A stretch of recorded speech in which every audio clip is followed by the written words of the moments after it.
Hello दोस्तों, नमस्कार। Santoshi IAS में आप सभी का एक बार फिर स्वागत है। आज हम उत्तर प्रदेश के जितने भी क्वेश्चन आपके जनवरी से आपके नवंबर तक बने हुए हैं, सब कुछ करेंगे। जो आपका घटना सार है, इसी का क्वेश्चन आंसर के फॉर्म में है। हिंदी इंग्लिश दोनों में ही है।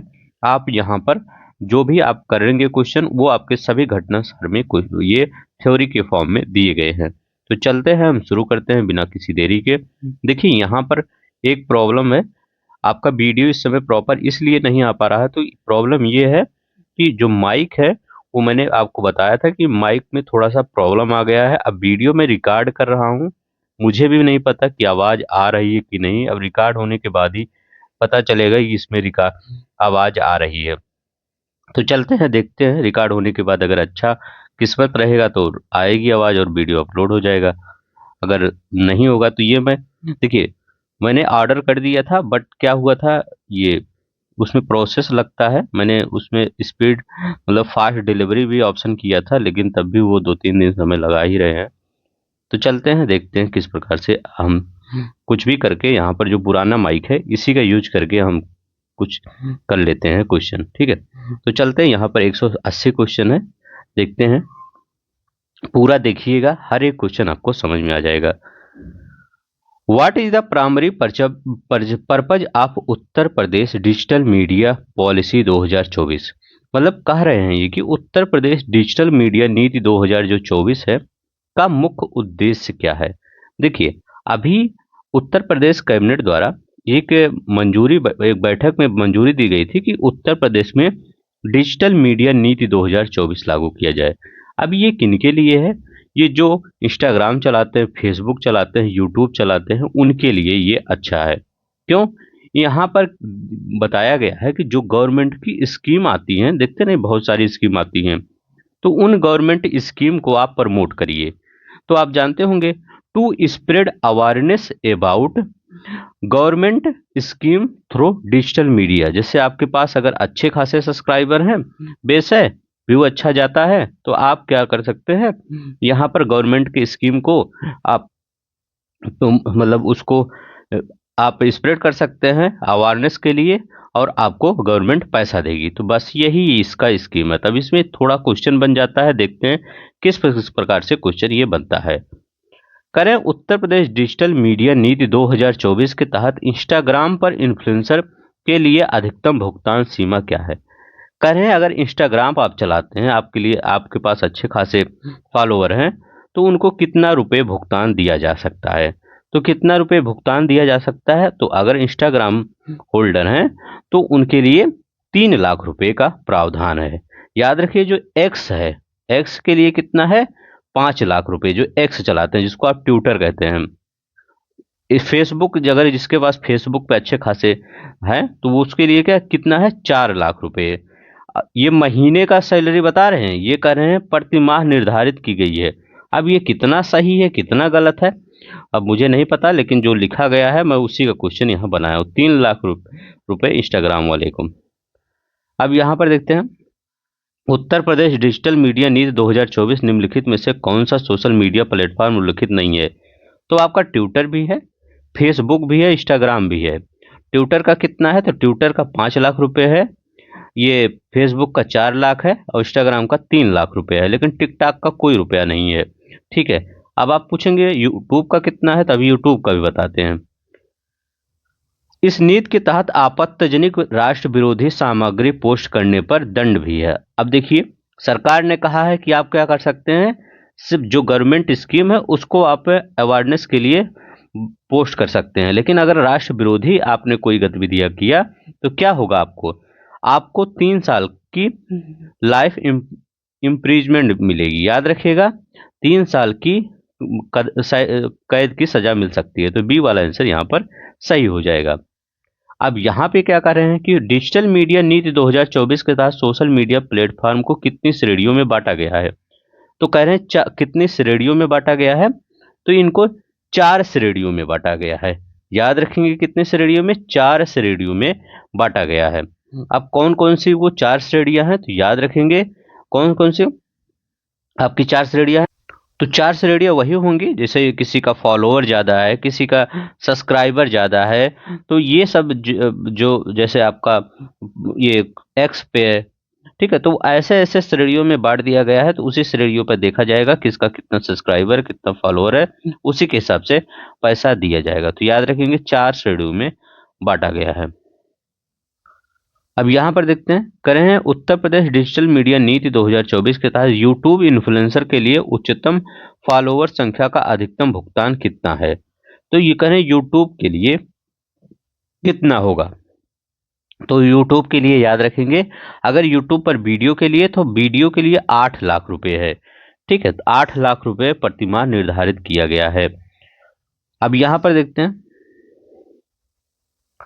ये क्या करा है, नीति के तहत एक्स, ट्विटर, फेसबुक, इंस्टाग्राम पर भुगतान की अधिकतम सीमा कितना है। तभी हम बताए थे 5 लाख, 4 लाख, 3 लाख, तो देखो रट गया होगा ये क्वेश्चन, किसको कितना मिल रहा है। अब चलते हैं यहाँ देखते हैं, उत्तर प्रदेश डिजिटल मीडिया नीति सरकारी कंटेंट को प्रमोट करने के लिए प्लेटफॉर्म शामिल है। तो वो कौन कौन सा प्लेटफॉर्म है, टिकटॉक तो हटा दीजिए, लिंक्डइन हटा दीजिए, और ये व्हाट्सएप तो हटा दीजिए, फेसबुक, इंस्टाग्राम, यूट्यूब और एक्स, ठीक है, तो यही चारों शामिल है। याद रखेंगे कौन से चारों शामिल है, यही चारों शामिल है, फेसबुक है, इंस्टाग्राम है, यूट्यूब है और ट्विटर है, ठीक है। चलते हैं नेक्स्ट देखते हैं,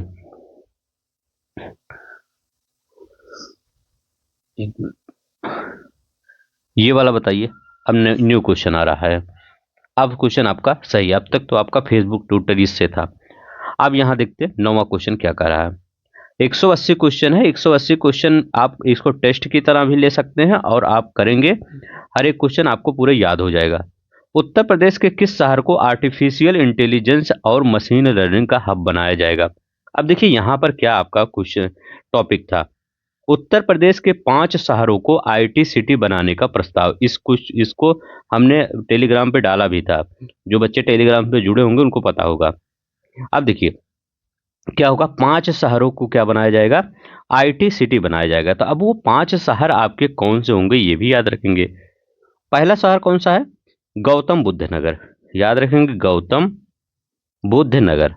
अब दूसरा शहर कहेंगे, अब दूसरा शहर कौन सा होगा, तो दूसरा शहर लखनऊ होगा। तीसरा शहर कौन सा होगा, कानपुर, तीसरा शहर कानपुर होगा। चौथा शहर कौन सा होगा, वाराणसी, मोदी जी के यहाँ।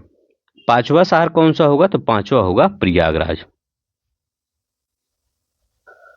याद रखेंगे यही 5 शहर जो हैं, गौतम बुद्ध नगर, लखनऊ, कानपुर, वाराणसी और प्रयागराज, यही आपके जो 5 शहर है, इनको आईटी हब बनाया जाएगा, आईटी सिटी बनाया जाएगा।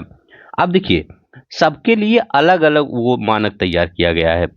जैसे आप कहेंगे कि गौतम बुद्ध नगर को क्या मानक तैयार किया गया है, तो गौतम बुद्ध नगर को क्या तैयार किया गया, आईटी और आईटीएस का हब बनाया जाएगा। याद रखेंगे आईटी एंड आईटीएस, ठीक है, इसका हब बनाया जाएगा, आईटीएस, याद रखिएगा आईटी और आईटीएस का हब बनाया जाएगा। आप पूछेंगे लखनऊ को किसका हब बनाया जाएगा, तो लखनऊ को एआई का हब बनाया जाएगा। याद रखेंगे ये भी क्वेश्चन पूछ सकता है कि लखनऊ को किसका हब बनाया जाएगा, तो लखनऊ को एआई का और मशीन लर्निंग का जो हब होता है, एआई एंड मशीन लर्निंग, ठीक है। अब देखिए कानपुर को किसका हब बनाने का विचार है, मतलब आईटी सिटी सब बनेगा, तो लेकिन सबका अलग अलग ब्रांच, जैसे आप जब बीटेक करते होंगे तो देखते होंगे सबका अलग अलग ब्रांच होता है, तो वही यहाँ भी ब्रांच है। अब कानपुर को ड्रोन और रोबोटिक्स, याद रखिएगा यही पूछ सकता है क्वेश्चन कि जो कानपुर सिटी बनेगी आईटी सिटी के रूप में, वहां पर क्या ज्यादा विकसित किया जाएगा, तो ड्रोन एंड विकसित किया जाएगा रोबोटिक्स। ये कानपुर ड्रोन और रोबोटिक्स के लिए है। बनारस मोदी जी का यहाँ क्या विकसित किया जाएगा, तो बनारस और प्रयागराज में इंजीनियरिंग रिसर्च एंड डेवलपमेंट, दोनों जगह याद रखिएगा इंजीनियरिंग रिसर्च एंड डेवलपमेंट, तो ये याद रखिएगा ये यहाँ पर विकसित किया जाएगा। क्या, वाराणसी और प्रयागराज में engineering research and development, Kanpur में ड्रोन एंड रोबोटिक्स विकसित किया जाएगा, लखनऊ में एआई और मशीन लर्निंग, गौतम बुद्ध नगर में आईटी और आईटीएस हब। ये इतना याद रखना पड़ेगा, आधा क्वेश्चन आपको यहीं खत्म हो गया है, ठीक है। तो अब इसका कोई ट्रिक बना लीजिए। अब क्या ट्रिक बनाएंगे, एक जहां कुंभ लग रहा है वो तो रहेगा ही, मोदी जी के यहाँ रहेगा ही, और अपने उत्तर प्रदेश में सबसे जाना पहचाना आईआईटी कहाँ है, कानपुर में, वो तो रहेगा ही क्योंकि आईटी की बात कर रहे हैं। और लखनऊ राजधानी है तो रहेगा ही, और मॉडर्न सिटी गौतम बुद्ध नगर है। सबकी अलग अलग अपनी अपनी विशेषता है, तो उसी से याद कर लीजिए। और क्या, चलते हैं नेक्स्ट देखते हैं। थोड़ा सा अगर आपको स्लो लगेगा तो स्पीड बढ़ा लीजिएगा। कह रहे हैं उत्तर प्रदेश डिजिटल मीडिया नीति 2024 का मुख्य, अच्छा फिर वही आ गया, देखिए क्या उद्देश्य है। तो इसका उद्देश्य क्या है, सोशल मीडिया के माध्यम से सरकारी कल्याणकारी योजनाओं को क्या करना, बढ़ावा देना, बस यही। अब तो आपको रट गया होगा। अब यहाँ पर देखते हैं, ऐसा पढ़िए ताकि वहां पर कोई क्वेश्चन कैसे भी आ जाए आप छोड़िए मत। कानपुर को किस क्षेत्र का हब बनाया जाएगा, अभी देखिए हमने कानपुर बताया, अब बताइए कौन सा हब बनाया जाएगा। यहाँ देखिए आंसर भी दे दिया गया, अगर आंसर ना देता तब भी आप बता देते। को किसका हब बनाया जाएगा ये बताइए। तो कानपुर को किसका, ड्रोन एंड रोबोटिक्स का, ड्रोन एंड रोबोटिक्स का हब बनाया जाएगा, ये याद रखेंगे। किसका, ड्रोन एंड रोबोटिक्स का, किसको, कानपुर को। और आईटी और आईटीएस किसका, गौतम बुद्ध नगर को, याद रखेंगे गौतम बुद्ध नगर को। आईटी है engineering and research development Varanasi and Prayagraj में, तो ये याद रख। चलते हैं नेक्स्ट देखते हैं 12 नंबर का। देखिए करें इस नीति के तहत इंस्टा, अच्छा वही फिर क्वेश्चन आ गया, डबल बार वही बार बार क्वेश्चन आता है। इंस्टाग्राम और इन्फ्लुएंसर के लिए अधिकतम कितनी है, तो याद रखिएगा इस नीति के तहत इंस्टाग्राम पर इन्फ्लुएंसर के लिए, इंस्टाग्राम पर इन्फ्लुएंसर के लिए कितना है, तो इंस्टाग्राम के लिए हमने कितना बताया था, इंस्टाग्राम के लिए 3 लाख रुपए बताए थे। अब नहीं आएगा वो क्वेश्चन। अब देखिए यहाँ पर ये क्वेश्चन फिर उत्तर प्रदेश का 5 शहरों में आईटी सिटी के रूप में विकसित करने का प्रस्ताव है, कहाँ पर प्रस्ताव है ये बताना है। तो कहाँ पर अभी हमने पढ़ा है, गौतम बुद्ध नगर पढ़ा है, लखनऊ पढ़ा है, कानपुर पढ़ा है, वाराणसी पढ़ा है, प्रयागराज पढ़ा है, यही तो पढ़े हैं। तो ये वाला बी वाला आपका सही हो जाएगा। अब देखिए यहाँ पर करें आईटी सिटी योजना के तहत लखनऊ के लिए प्रस्तावित विशेषता क्या है, लखनऊ के लिए प्रस्तावित विशेषता क्या था, तो हम क्या बताए हैं लखनऊ के लिए। तो लखनऊ के लिए artificial intelligence and machine learning, तो artificial intelligence and machine learning किसके लिए है, लखनऊ के लिए था। ड्रोन और रोबोटिक्स किसके लिए था, ये कानपुर के लिए था। आईआईटी और आईटीएस किसके लिए था, गौतम बुद्ध नगर के लिए था। इंजीनियरिंग एंड रिसर्च डेवलपमेंट किसके लिए था, engineering and research development Banaras और कुंभ मेला जहाँ लगता है, मतलब प्रयागराज, वहाँ के लिए। अभी कुंभ मेला का वो चल रहा है ना, तो इसीलिए कुंभ मेला का नाम ले रहे हैं ताकि आपको याद रहे। मुख्यमंत्री युवा उद्यम विकास अभियान योजना का उद्देश्य क्या है, अब देखिए मुख्यमंत्री युवा उद्यम विकास योजना आ गया। अब करें इसका उद्देश्य क्या है, तो इसका उद्देश्य क्या है, तो याद रखिएगा इसका उद्देश्य क्या है, युवाओं को रोजगार और अवसर को बढ़ावा देना। तो कहीं पे है युवाओं को शिक्षा को नहीं, युवाओं को, युवा उद्यमियों को वित्तीय सहायता प्रदान करना, युवाओं को शिक्षा बढ़ावा देना और ग्रामीण क्षेत्रों में उद्योगों का निर्माण कर युवाओं को खेल और एथलेटिक्स का समर्थन देना।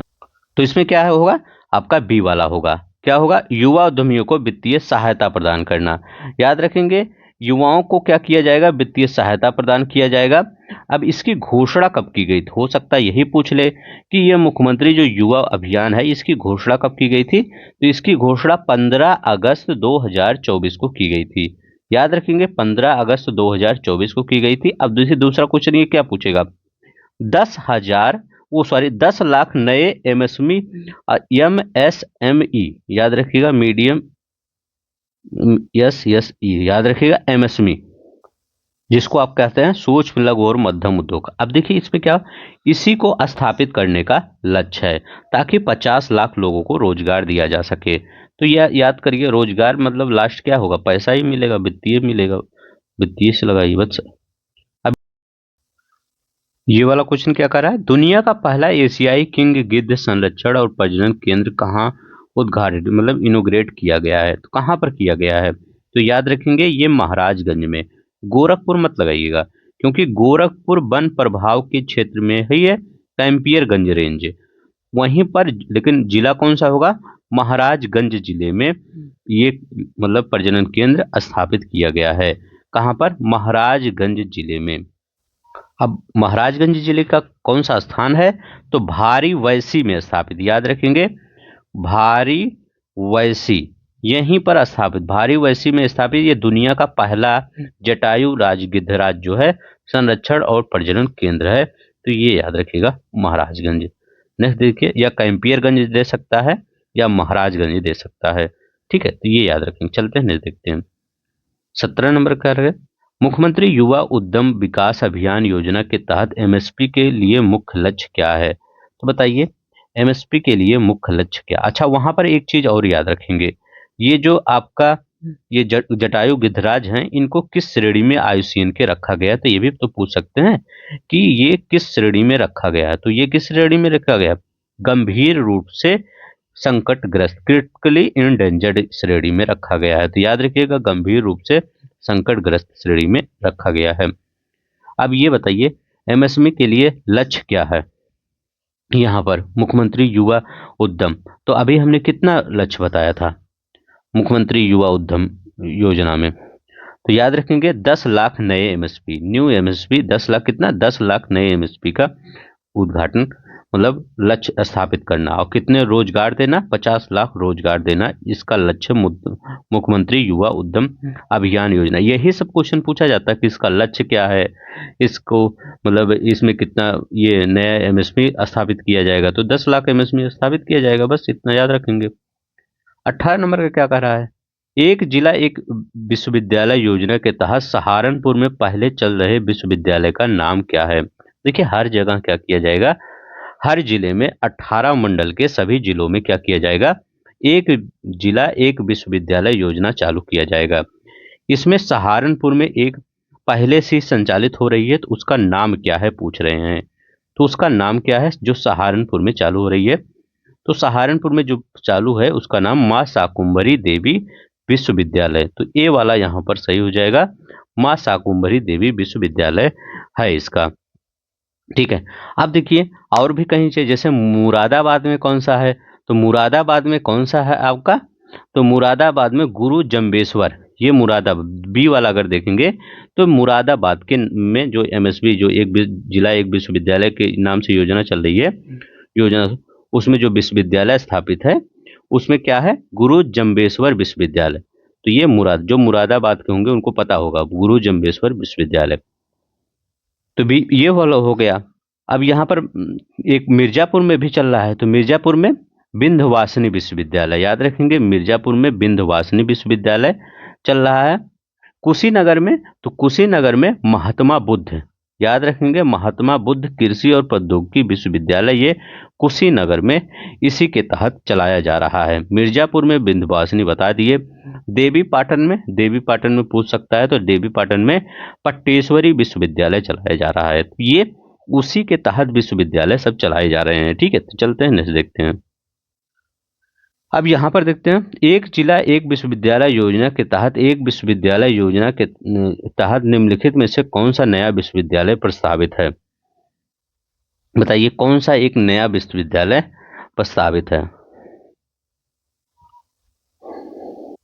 तो इसमें कौन सा, अभी हमने बताया कि माँ विंध्यवासिनी विश्वविद्यालय मिर्जापुर में है, ये प्रस्तावित है, मतलब मतलब इस पर काम चल रहा है। चलते हैं यहाँ पर देखते हैं, यहाँ पर क्या है, मुख्यमंत्री युवा उद्यम अभियान योजना जो है ये पर्पज क्या है इसका, जो मुख्यमंत्री, तो उसका पर्पज क्या है अभी तुम तो वही था फाइनेंशियल असिस्टेंट, वित्तीय सहायता प्रदान करना, ये तो आ ही गया था क्वेश्चन। यहाँ पर देखते हैं कह रहा है कि where was the world first Asian king vulture conservation, तो ये महाराजगंज। अच्छा वही इंग्लिश वाले में आ गया है। क्या कितने एमएसपी स्थापित करना है? 10 एमएसपी। चलिए आपका रिवीजन भी हो गया। 10 एमएसपी स्थापित, 10 लाख एमएसपी याद रखेंगे। एक जिला एक उत्पाद के लिए करें, माँ Shakumbhari Devi university already operated in Saharanpur में। ठीक है, अब देखिए एक जिला एक उत्पाद में माँ शाकुंभरी देवी कहाँ पूछा गया है, ये अंडर द, अच्छा ये सहारनपुर का ये पूछा गया था और सहारनपुर का आंसर भी दे दिया है शाकुंभरी देवी। तो माँ शाकुंभरी देवी याद रखेंगे, ये कहाँ पर है? सहारनपुर में है। ये जम्बेश्वर नाम कहाँ है? अभी हमने बताया था जम्बेश्वर नाम का ये विश्वविद्यालय जो चलाया जा रहा है ये कहाँ पे है? तो ये मुरादाबाद में है। याद रखिएगा ये मुरादाबाद में, ये महात्मा बुद्ध वाला कुशीनगर में है। देखिए वो आपका क्वेश्चन 2-4 क्वेश्चन रिपीट हो गया था, इसीलिए स्किप कर दिए हैं। अब यहाँ से चलते हैं। यहाँ लिखा गया है उत्तर प्रदेश के आसपास बनाए गए क्षेत्र का नाम क्या है। देखिए जब ये लॉन्च हुआ था तो आप सबने सोचा होगा कि क्या उत्तर प्रदेश का डिवाइडेशन हो रहा है। क्यों आपने सोचा होगा? क्योंकि कुछ जिले हैं जो ये लखनऊ के, मान लीजिए ये लखनऊ है, लखनऊ के आसपास से जो जिले हैं उन्हीं को क्या किया जाएगा, डेवलप किया जाएगा, उनके आसपास के 5 जिलों को। अब वो 5 जिले कौन से हैं? तो याद रखिएगा, पहले ये बताइए उस क्षेत्र का नाम क्या होगा? स्टेट कैपिटल रीजन होगा। याद रखेंगे उसका स्टेट कैपिटल रीजन होगा उसका नाम। अब देखिए वो 5 जिले कौन से हैं? तो कौन से हैं? हरदोई है, याद रखेंगे, हरदोई है, सीतापुर है, उन्नाव है, उन्नाव, और आपका बाराबंकी है, बाराबंकी, और रायबरेली। तो ये याद रखेंगे, ये इसी किसके अंतर्गत आएंगे? एससीआर के, स्टेट कैपिटल रीजन के अंतर्गत आएंगे। अब इसीलिए क्या किया गया है, एक रीजन जैसे नोएडा बनाया गया था, ग्रेटर एनसीआर बना दिया गया था, ऐसे यूपी एससीआरडीए बनाया गया, इस प्राधिकरण का गठन किया गया। याद रखेंगे क्या, किसका गठन किया गया? यूपी एससीआरडीए। अब इसका फुल फॉर्म क्या होता है ये भी याद रखेंगे। इसका फुल फॉर्म होता है Uttar Pradesh state capital region development authority. Uttar Pradesh state capital region development authority, SCRDA. इसका फुल फॉर्म याद रखिएगा, हो सकता है पूछ ले। तो इसके गठन का प्रावधान किया गया है मुख्यमंत्री योगी जी की अध्यक्षता में। अब इसके अध्यक्ष कौन होंगे? तो ये पूछ सकता है कि एससीआरडी के जब ये बन जाएगा तो इसके अध्यक्ष तो कोई बनाया जाएगा, तो इसके अध्यक्ष कौन होंगे? इसके अध्यक्ष स्वयं को मुख्यमंत्री जी होंगे। तो याद रखेंगे मुख्यमंत्री इसके स्वयं अध्यक्ष होंगे, और जो उपाध्यक्ष होंगे इसके चेयरमैन होंगे। मुख्य सचिव, सॉरी, मुख्य सचिव इसके कौन होंगे? ये चेयरमैन होंगे इसके। अब इसका मुख्यालय कहाँ होगा? इसका मुख्यालय लखनऊ में होगा। तो अभी हमने क्या क्या बताया कि लखनऊ के आसपास ये हरदोई जो जिला है, सीतापुर जिला है, उन्नाव जिला है, और ये उन्नाव के बाद बाराबंकी जिला है, रायबरेली जिला है। इनको स्टेट कैपिटल रीजन के अंतर्गत डेवलप किया जाएगा, उसीलिए एक विभाग भी बना दिया गया है। मतलब एक इसका अध्यादेश लाके इसका गठन कर दिया गया है, यूपी एससीआरडीए। अब इसके चेयरमैन अध्यक्ष कौन होंगे? मुख्यमंत्री जी। बस इतना याद रखना है आपको। अब यहाँ का मुख्यमंत्री हरित सड़क संरचना विकास योजना सीएम ग्रिड के तहत राज्य की पहली एकीकृत हरित सड़क किस शहर में बनेगी? तो ये किस शहर में बनेगी? राज्य की पहली, तो ये किस शहर में बनेगी? ये याद रखेंगे, मेरठ शहर में बनेगी राज्य की पहली हरित। अब सोचेंगे ये कितने किलोमीटर की होगी? तो ज्यादा लंबी नहीं होगी, 2.15 किलोमीटर की लंबी होगी। ये याद रखिए कि चौड़ाई कितनी होगी? 10 मीटर से 45 मीटर तक इसकी चौड़ाई होगी। वो सब नहीं पूछा जाएगा। लागत कितना? 40 करोड़ रुपए इसकी लागत होगी, ये याद रखेंगे। ठीक है, तो कहाँ पर रहेगी? मेरठ में, इतना याद रखेंगे। पहली हरित शहरी सड़क विकास, मतलब शहर बनेगा, देखिए सड़क बनेगी। अब देखिए यहाँ पर क्या है, उत्तर प्रदेश में किस पुलिस कमिश्नरेट को आईएसओ 9001-2015 प्रमाणन प्राप्त करने वाला कमिश्नरेट बना है? कौन सा ऐसा बना है ये बताइए। तो ये कौन सा बना है? तो ये गौतम बुद्ध नगर बना है। याद रखेंगे कौन सा कमिश्नरेट बना है? गौतम बुद्ध नगर बना है। इंपॉर्टेंट है, ये याद रखेंगे। नेक्स्ट देखते हैं क्या करा है। अब देखिए ये, हाँ देखते हैं यहाँ क्या करा है। मुख्यमंत्री हरित सड़क और अवसंरचना विकास योजना के तहत मेरठ में पहली एकीकृत हरित शहरी सड़क परियोजना की अनुमानित लागत क्या है? तो बताइए इसकी अनुमानित लागत कितनी है, ये बताइए। तो इसकी अनुमानित लागत कितनी है? 40 करोड़। याद रखेंगे 40, अभी हमने बताया था ना 40 करोड़। अब यहां पर बताइए, कह रहे अयोध्या में सौर ऊर्जा संयंत्र क्षमता कितनी है? अयोध्या में सौर ऊर्जा संयंत्र लगाया जा रहा है, इसकी क्षमता कितनी है ये बताइएगा। तो इसकी क्षमता कितनी है? 40 मेगावाट क्षमता है। याद रखेंगे कितना? 40 मेगावाट। क्यों अब इस सुर्खियों में था? क्योंकि अयोध्या सौर ऊर्जा नीति 2022 के तहत कौन सा शहर आदर्श सौर शहर घोषित किया गया है? आदर्श सौर शहर कौन सा घोषित किया गया है, ये पूछा जा रहा है। तो आदर्श सौर शहर कौन सा घोषित किया गया है? अयोध्या को आदर्श सौर शहर घोषित किया गया है। ये इंपॉर्टेंट क्वेश्चन है, आपके पेपर में पूछ सकता है कि आदर्श सौर शहर किसको घोषित किया गया है, तो ये अयोध्या को।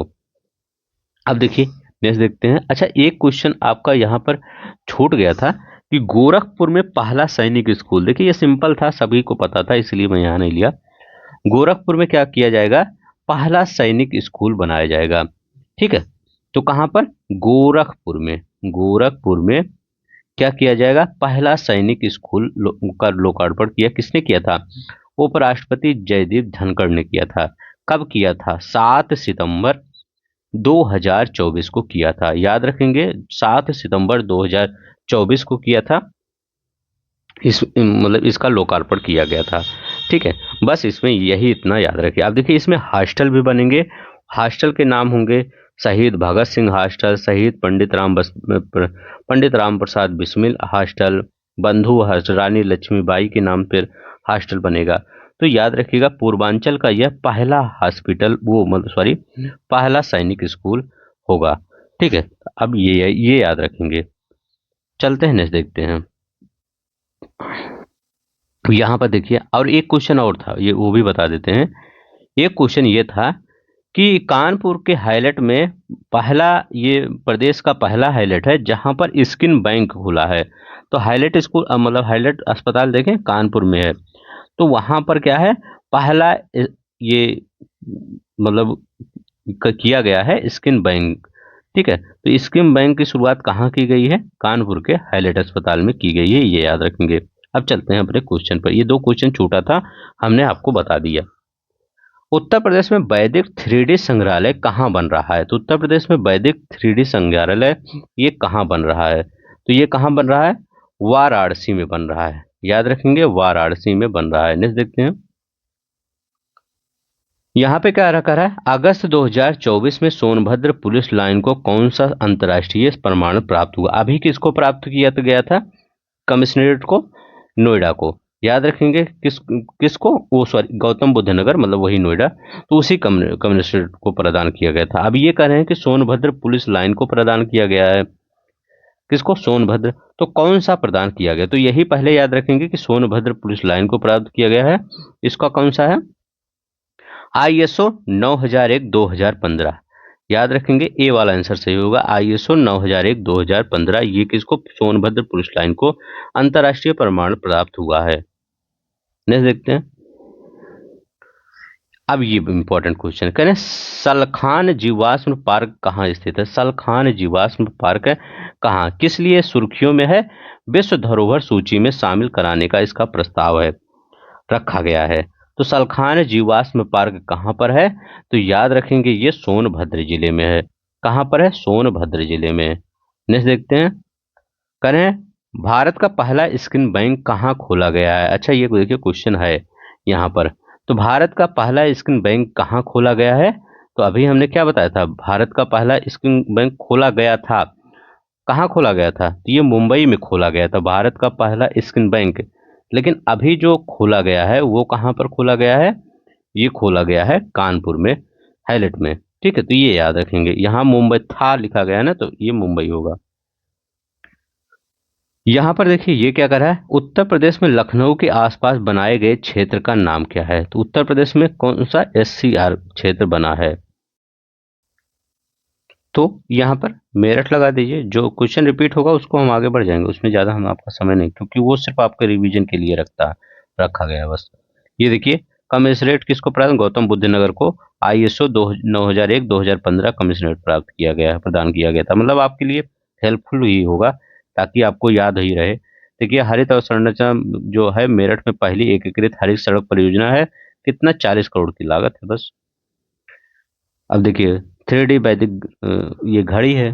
करें, ये जो 3D वैदिक घड़ी है ये कहाँ पर? तो ये वाराणसी में। तो वाराणसी में करें किस विश्वविद्यालय में स्थापित किया गया है? तो ये बताइए किस विश्वविद्यालय में, ये भी इंपॉर्टेंट है।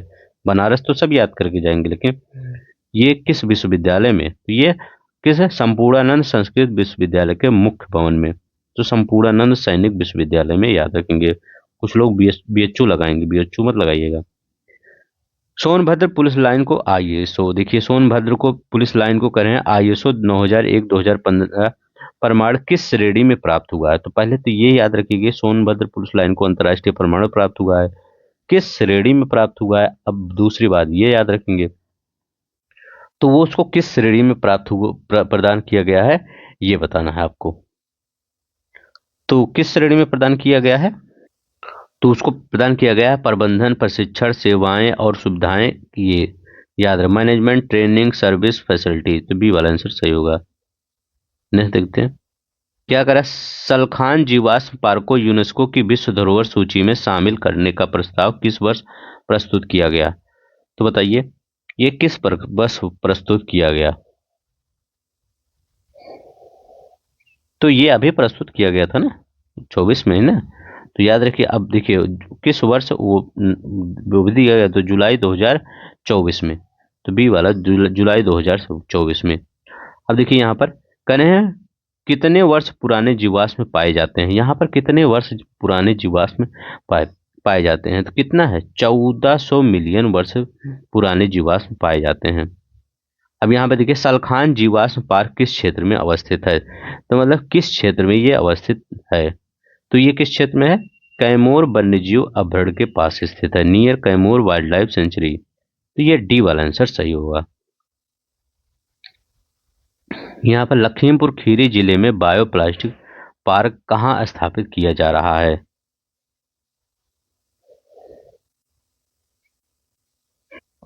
तो कौन सा गांव होगा, कुंभी गांव, याद रखेंगे कौन सा, कुंभी गांव होगा।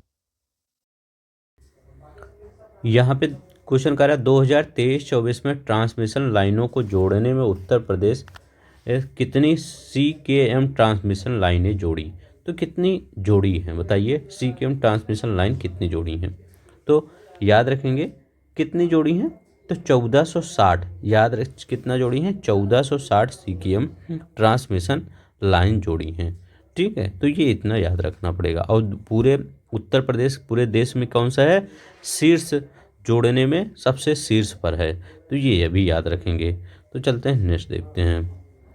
अब यहाँ पर कह रहा है कि अमल कलूनी महिला सशक्तिकरण पुरस्कार आरती को किस पहल में योगदान के लिए दिया गया। तो उनके किस पहल में योगदान के लिए दिया गया, तो याद रखेंगे पिंक ई रिक्शा पहल के लिए।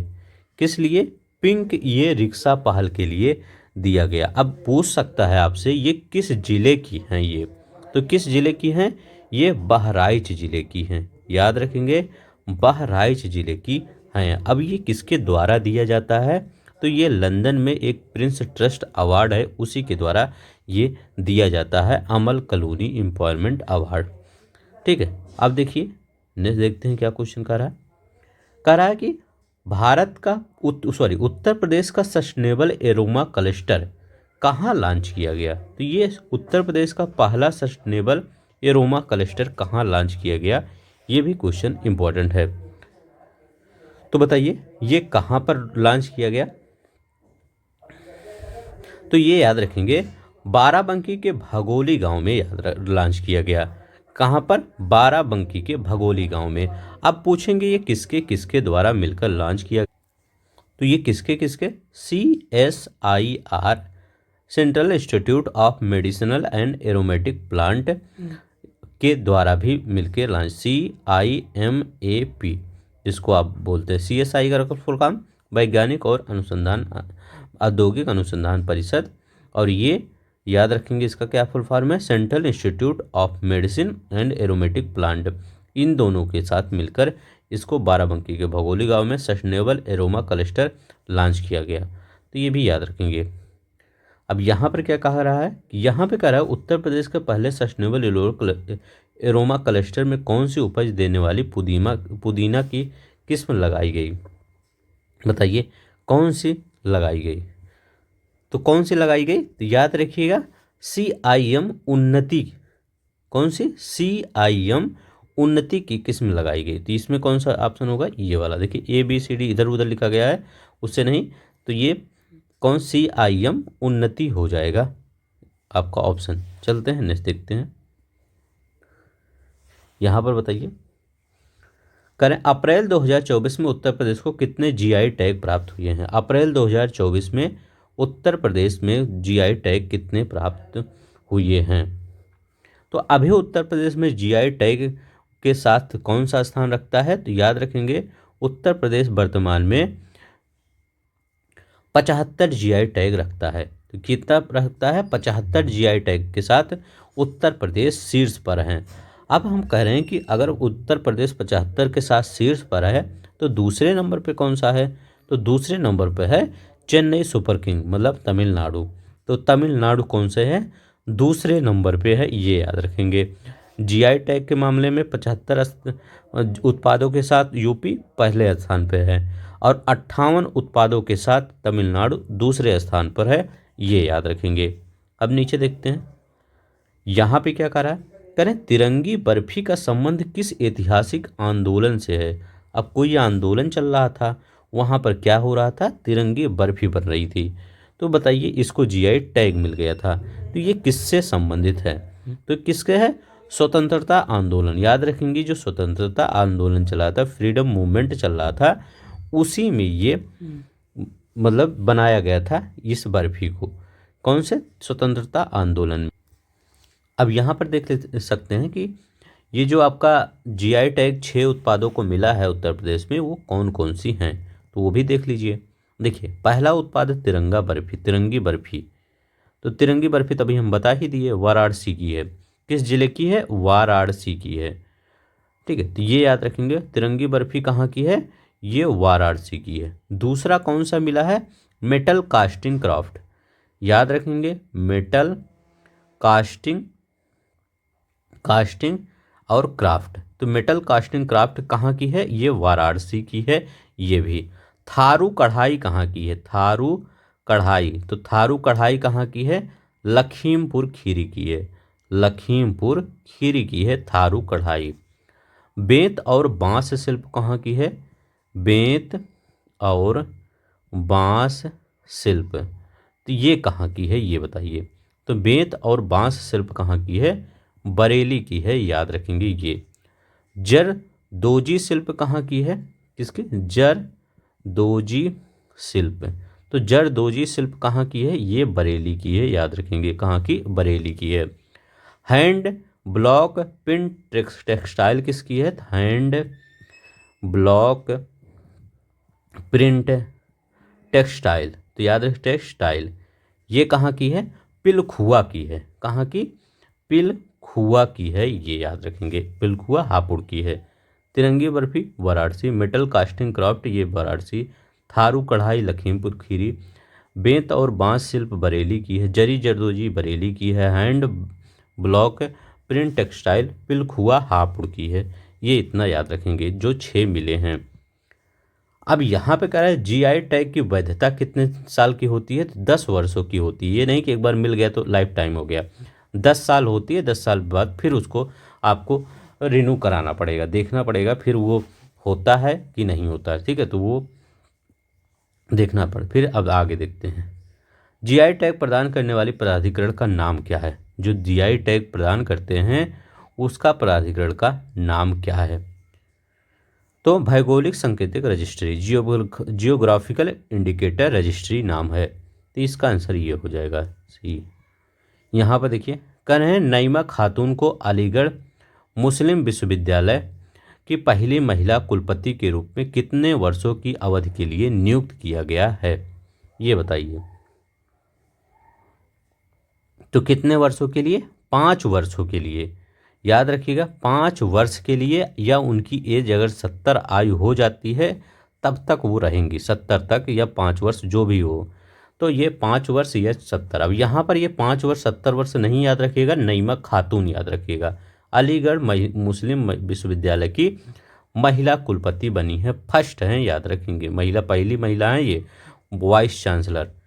ठीक है, तो चलते हैं नेक्स्ट देखते। अच्छा ये बताइए, चलते हैं, देखिए क्वेश्चन होगा। हाँ अच्छा है।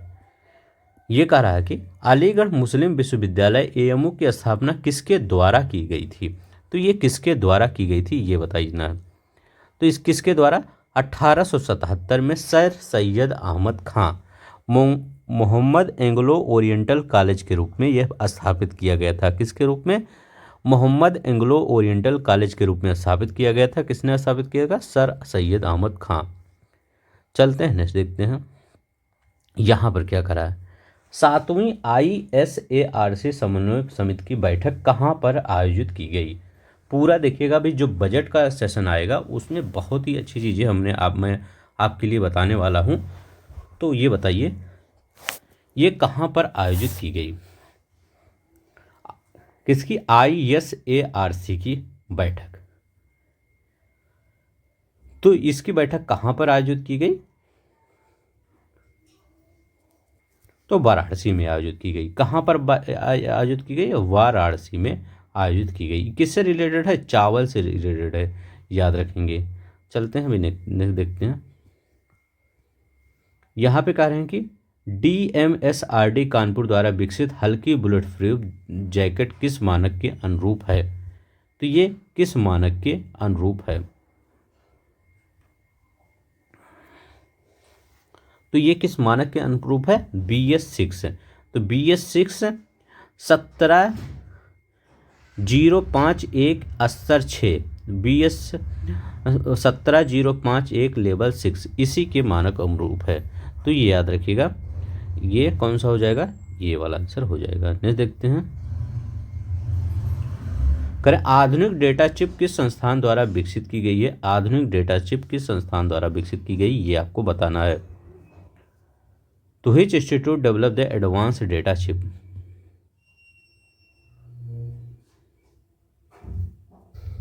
तो इसका आंसर होगा IIIT प्रयागराज।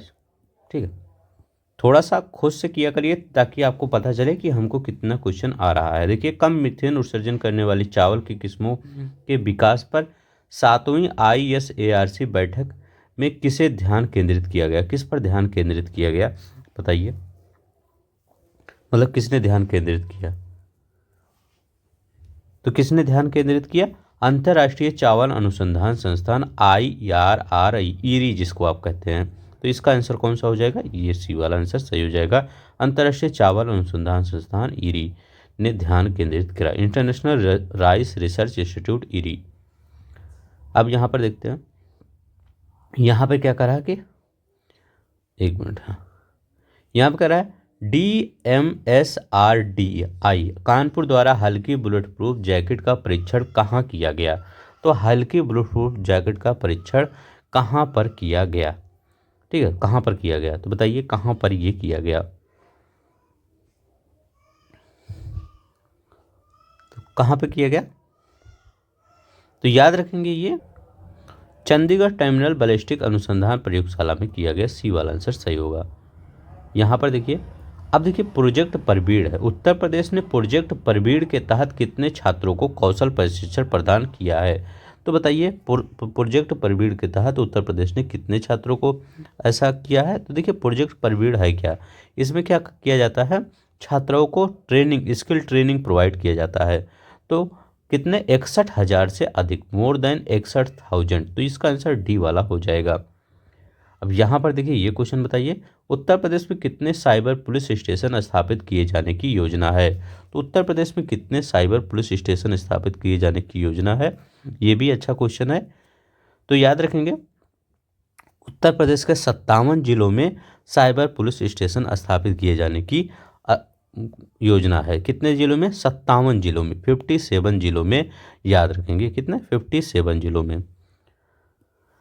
नेक्स्ट देखते हैं, कह रहे हैं भारत की पहले स्वदेशी की क्रैश फायर टेंडर का निर्माण कहाँ किया गया? कहाँ पे स्वदेशी क्रैश फायर टेंडर का निर्माण कहाँ किया गया, ये बताना है। तो ये नोएडा में। अब देखिए, ये क्रैश फायर टेंडर होता क्या? दमकल गाड़ियाँ जानती हैं? दमकल गाड़ियाँ सब जानते हैं क्या? वही। तो याद रखिएगा, दमकल गाड़ियाँ। तो ये नोएडा में किया गया। भारतीय वायुसेना ने इनको टेंडर दिया था 291 करोड़ का। प्रोजेक्ट परबीड़ के तहत छात्रों को किस क्षेत्र में मुफ्त प्रशिक्षण प्रदान किया जाएगा? तो इनको किस क्षेत्र में मुफ्त प्रशिक्षण प्रदान किया जाएगा, ये बताना है। तो किस क्षेत्र में मुफ्त प्रशिक्षण प्रदान किया जाएगा? IT के क्षेत्र में, इलेक्ट्रॉनिक्स के, सौंदर्य, स्वास्थ्य सेवा, परिधान और लेखांकन, इन सब के क्षेत्र में IT sector, electronics, beauty, health care, apparel and accounting, इस सब क्षेत्र में मुफ्त प्रशिक्षण प्रदान किया जाएगा। यहाँ पे कह रहे हैं उत्तर प्रदेश में साइबर पुलिस स्टेशन स्थापित करने के निर्णय के तहत कितने जिलों में पहले से साइबर पुलिस स्टेशन काम कर रहे हैं।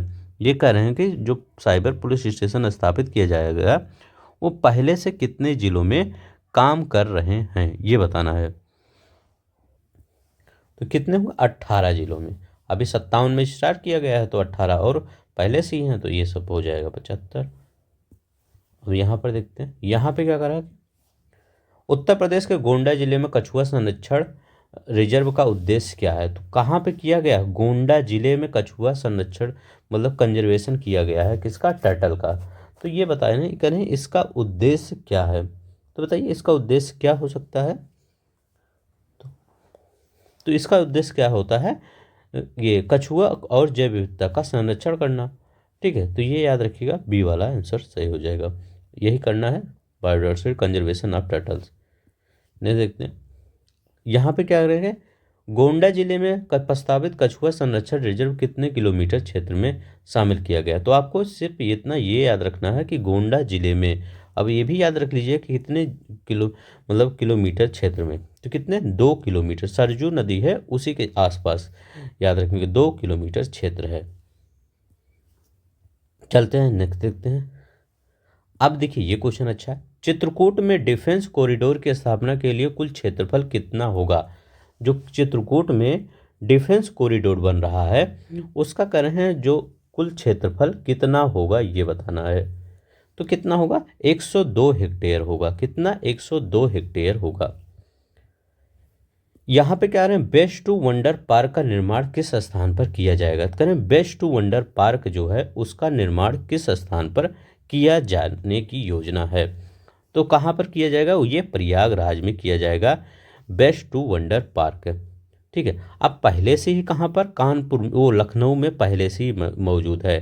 तो लखनऊ में स्थित यूपी दर्शन पार्क की तर्ज पर बेस्ट टू वंडर, तो लखनऊ में क्या है, यूपी दर्शन पार्क, यूपी दर्शन पार्क। अब इसी के इसी के पर थीम बेस होगा, कौन सा होगा, Waste to Wonder Park Prayagraj में स्थापित किया जाएगा। ये याद रख लीजिएगा। ठीक है, और दूसरी बात याद रखेंगे ये कि ये प्रयागराज में जो महाकुंभ लगने वाला है 2025 में, उससे पहले ये पूरा होने की उम्मीद सलाह दी, उनको ऑर्डर दिया गया है उससे पहले पूरा कर लिया जाए। यहाँ पर क्या है, भारत का पहला हाइड्रोजन ईंधन आधारित रेलवे इंजन कहाँ निर्मित किया जाएगा। तो ये कहाँ निर्मित किया जाएगा, पहले हाइड्रोजन ईंधन रेलवे इंजन। ठीक है, तो ये कहाँ पर, कानपुर आईआईटी कानपुर। तो यहाँ पर कानपुर आईआईटी लिख देंगे। चलते हैं नेक्स्ट देखते हैं। कह रहे हैं ये कानपुर के पहले गोला बारूद मिसाइल निर्माण परिसर का उद्घाटन किसने किया। तो कानपुर में पहले गोला बारूद ये मिसाइल निर्माण का उद्घाटन ये किसने किया। अच्छा क्वेश्चन है, ये भी है, तो बताइए किसने किया। तो योगी आदित्यनाथ जी ने किया। कब किया, 26 फरवरी, याद रखेंगे 26 फरवरी 2024 को किया। कौन सा, पहला गोला बारूद मिसाइल विनिर्माण परिसर का उद्घाटन, किसका, पहला गोला बारूद मिसाइल विनिर्माण परिसर, तो योगी आदित्यनाथ होगा। नेक्स्ट देखते हैं, यहाँ पे कह रहे हैं कानपुर में स्थापित गोला बारूद विनिर्माण परिसर का निर्माण किसने किया, किसने किया है ये। तो ये 2 लोग मिलकर कर रहे हैं, अडानी डिफेंस और एरोस्पेस मिलकर किया जा रहा है, इन्हीं के द्वारा मिलकर किया जाएगा। यहाँ पे कह रहे हैं कि देश के पहले डिजिटल साइबर फॉरेंसिक लैब कहाँ स्थापित की जा रही है। देश के पहले डिजिटल साइबर फॉरेंसिक लैब कहाँ स्थापित किया जा रहा है। तो ये कहाँ पर, गौतम बुद्ध नगर नोएडा में स्थापित किया जा रहा है, ये याद रखेंगे। देश की पहली डिजिटल साइबर फॉरेंसिक लैब, बहुत ही इंपॉर्टेंट है, याद रखेंगे, ये क्वेश्चन आपके बन सकता है। First digital cyber forensic lab, ठीक है, वेरी वेरी मोस्ट इंपॉर्टेंट लगाइएगा। कहाँ पे रहा है ये नोएडा में बनेगा। ठीक है, चलते हैं नेक्स्ट देखते हैं। यहाँ पे कह रहे हैं 78 नंबर का, उत्तर प्रदेश में प्रदेश का छठा रेल कोच रेस्टोरेंट कहाँ स्थित है? प्रदेश का छठा रेल कोच रेस्टोरेंट कहाँ पर स्थित है? तो ये कहाँ पर? प्रयागराज जंक्शन में, याद रखिएगा। रेल कोच रेस्टोरेंट छठा प्रयागराज जंक्शन में। जो अब देखिए इसमें 56 लोगों की बैठने की सुविधा होगी और 24 घंटे ये खुला रहेगा। ठीक है, तो ये याद रखेंगे। अब यहाँ पर देखिए, डिजिटल फॉरेंसिक लैब में किन देशों के साथ साइबर टूल का उपयोग किया जा रहा है? किन देशों के साइबर टूल का उपयोग किया जा रहा है ये बताना है। तो इसमें मतलब कौन कौन से ऐसे देश हैं जो हेल्प कर रहे हैं साइबर टूल में। ठीक है, तो ये बताना किस किस कौन कौन से हैं। तो याद रखेंगे यहाँ पर स्वीडन और इजराइल हैं। तो स्वीडन और Israel digital forensic cyber forensic lab कहाँ पर? नोएडा में।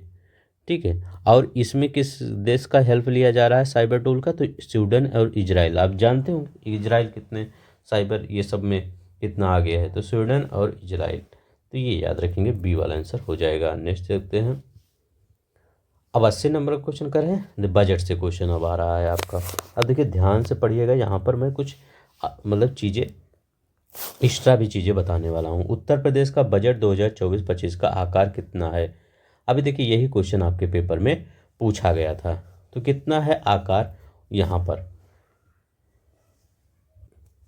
तो कितना है? 7,36,000। याद रखेंगे, डाटा याद रखेंगे। 7,36,437 करोड़ 71 लाख। यहाँ लिख दीजिए 71 लाख रुपए। ठीक है, तो 7,36,437 करोड़ 71 लाख रुपए इसका बजट है उत्तर प्रदेश में 2024-25 में।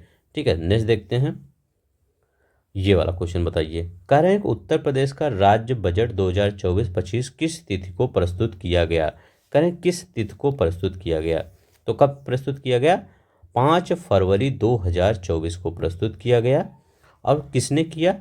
मंत्री सुरेश खन्ना ने। किसने? मंत्री सुरेश खन्ना ने प्रस्तुत किया। चलते हैं नेक्स्ट देखते हैं। यहाँ पर देखिए कह रहे हैं बजट में कुल कितना व्यय अनुमानित है? कह रहे हैं कितना खर्च कर देंगे बजट में, बताइए।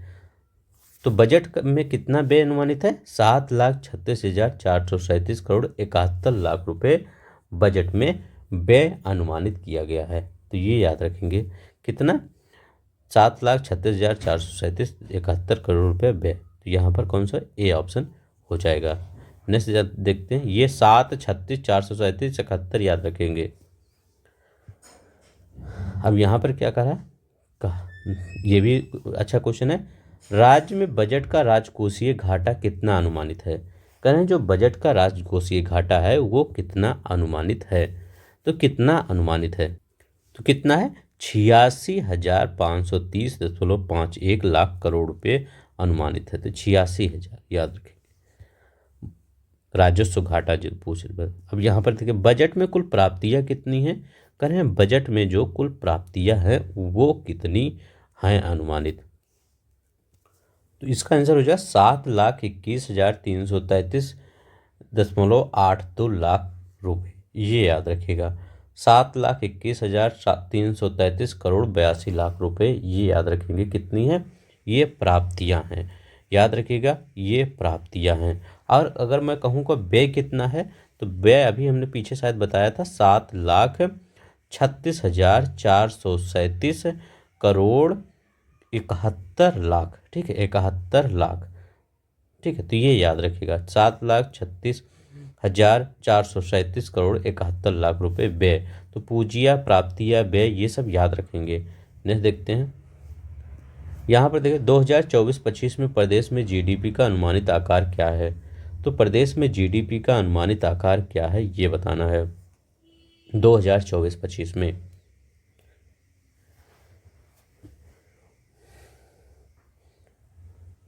उत्तर प्रदेश का बताइए।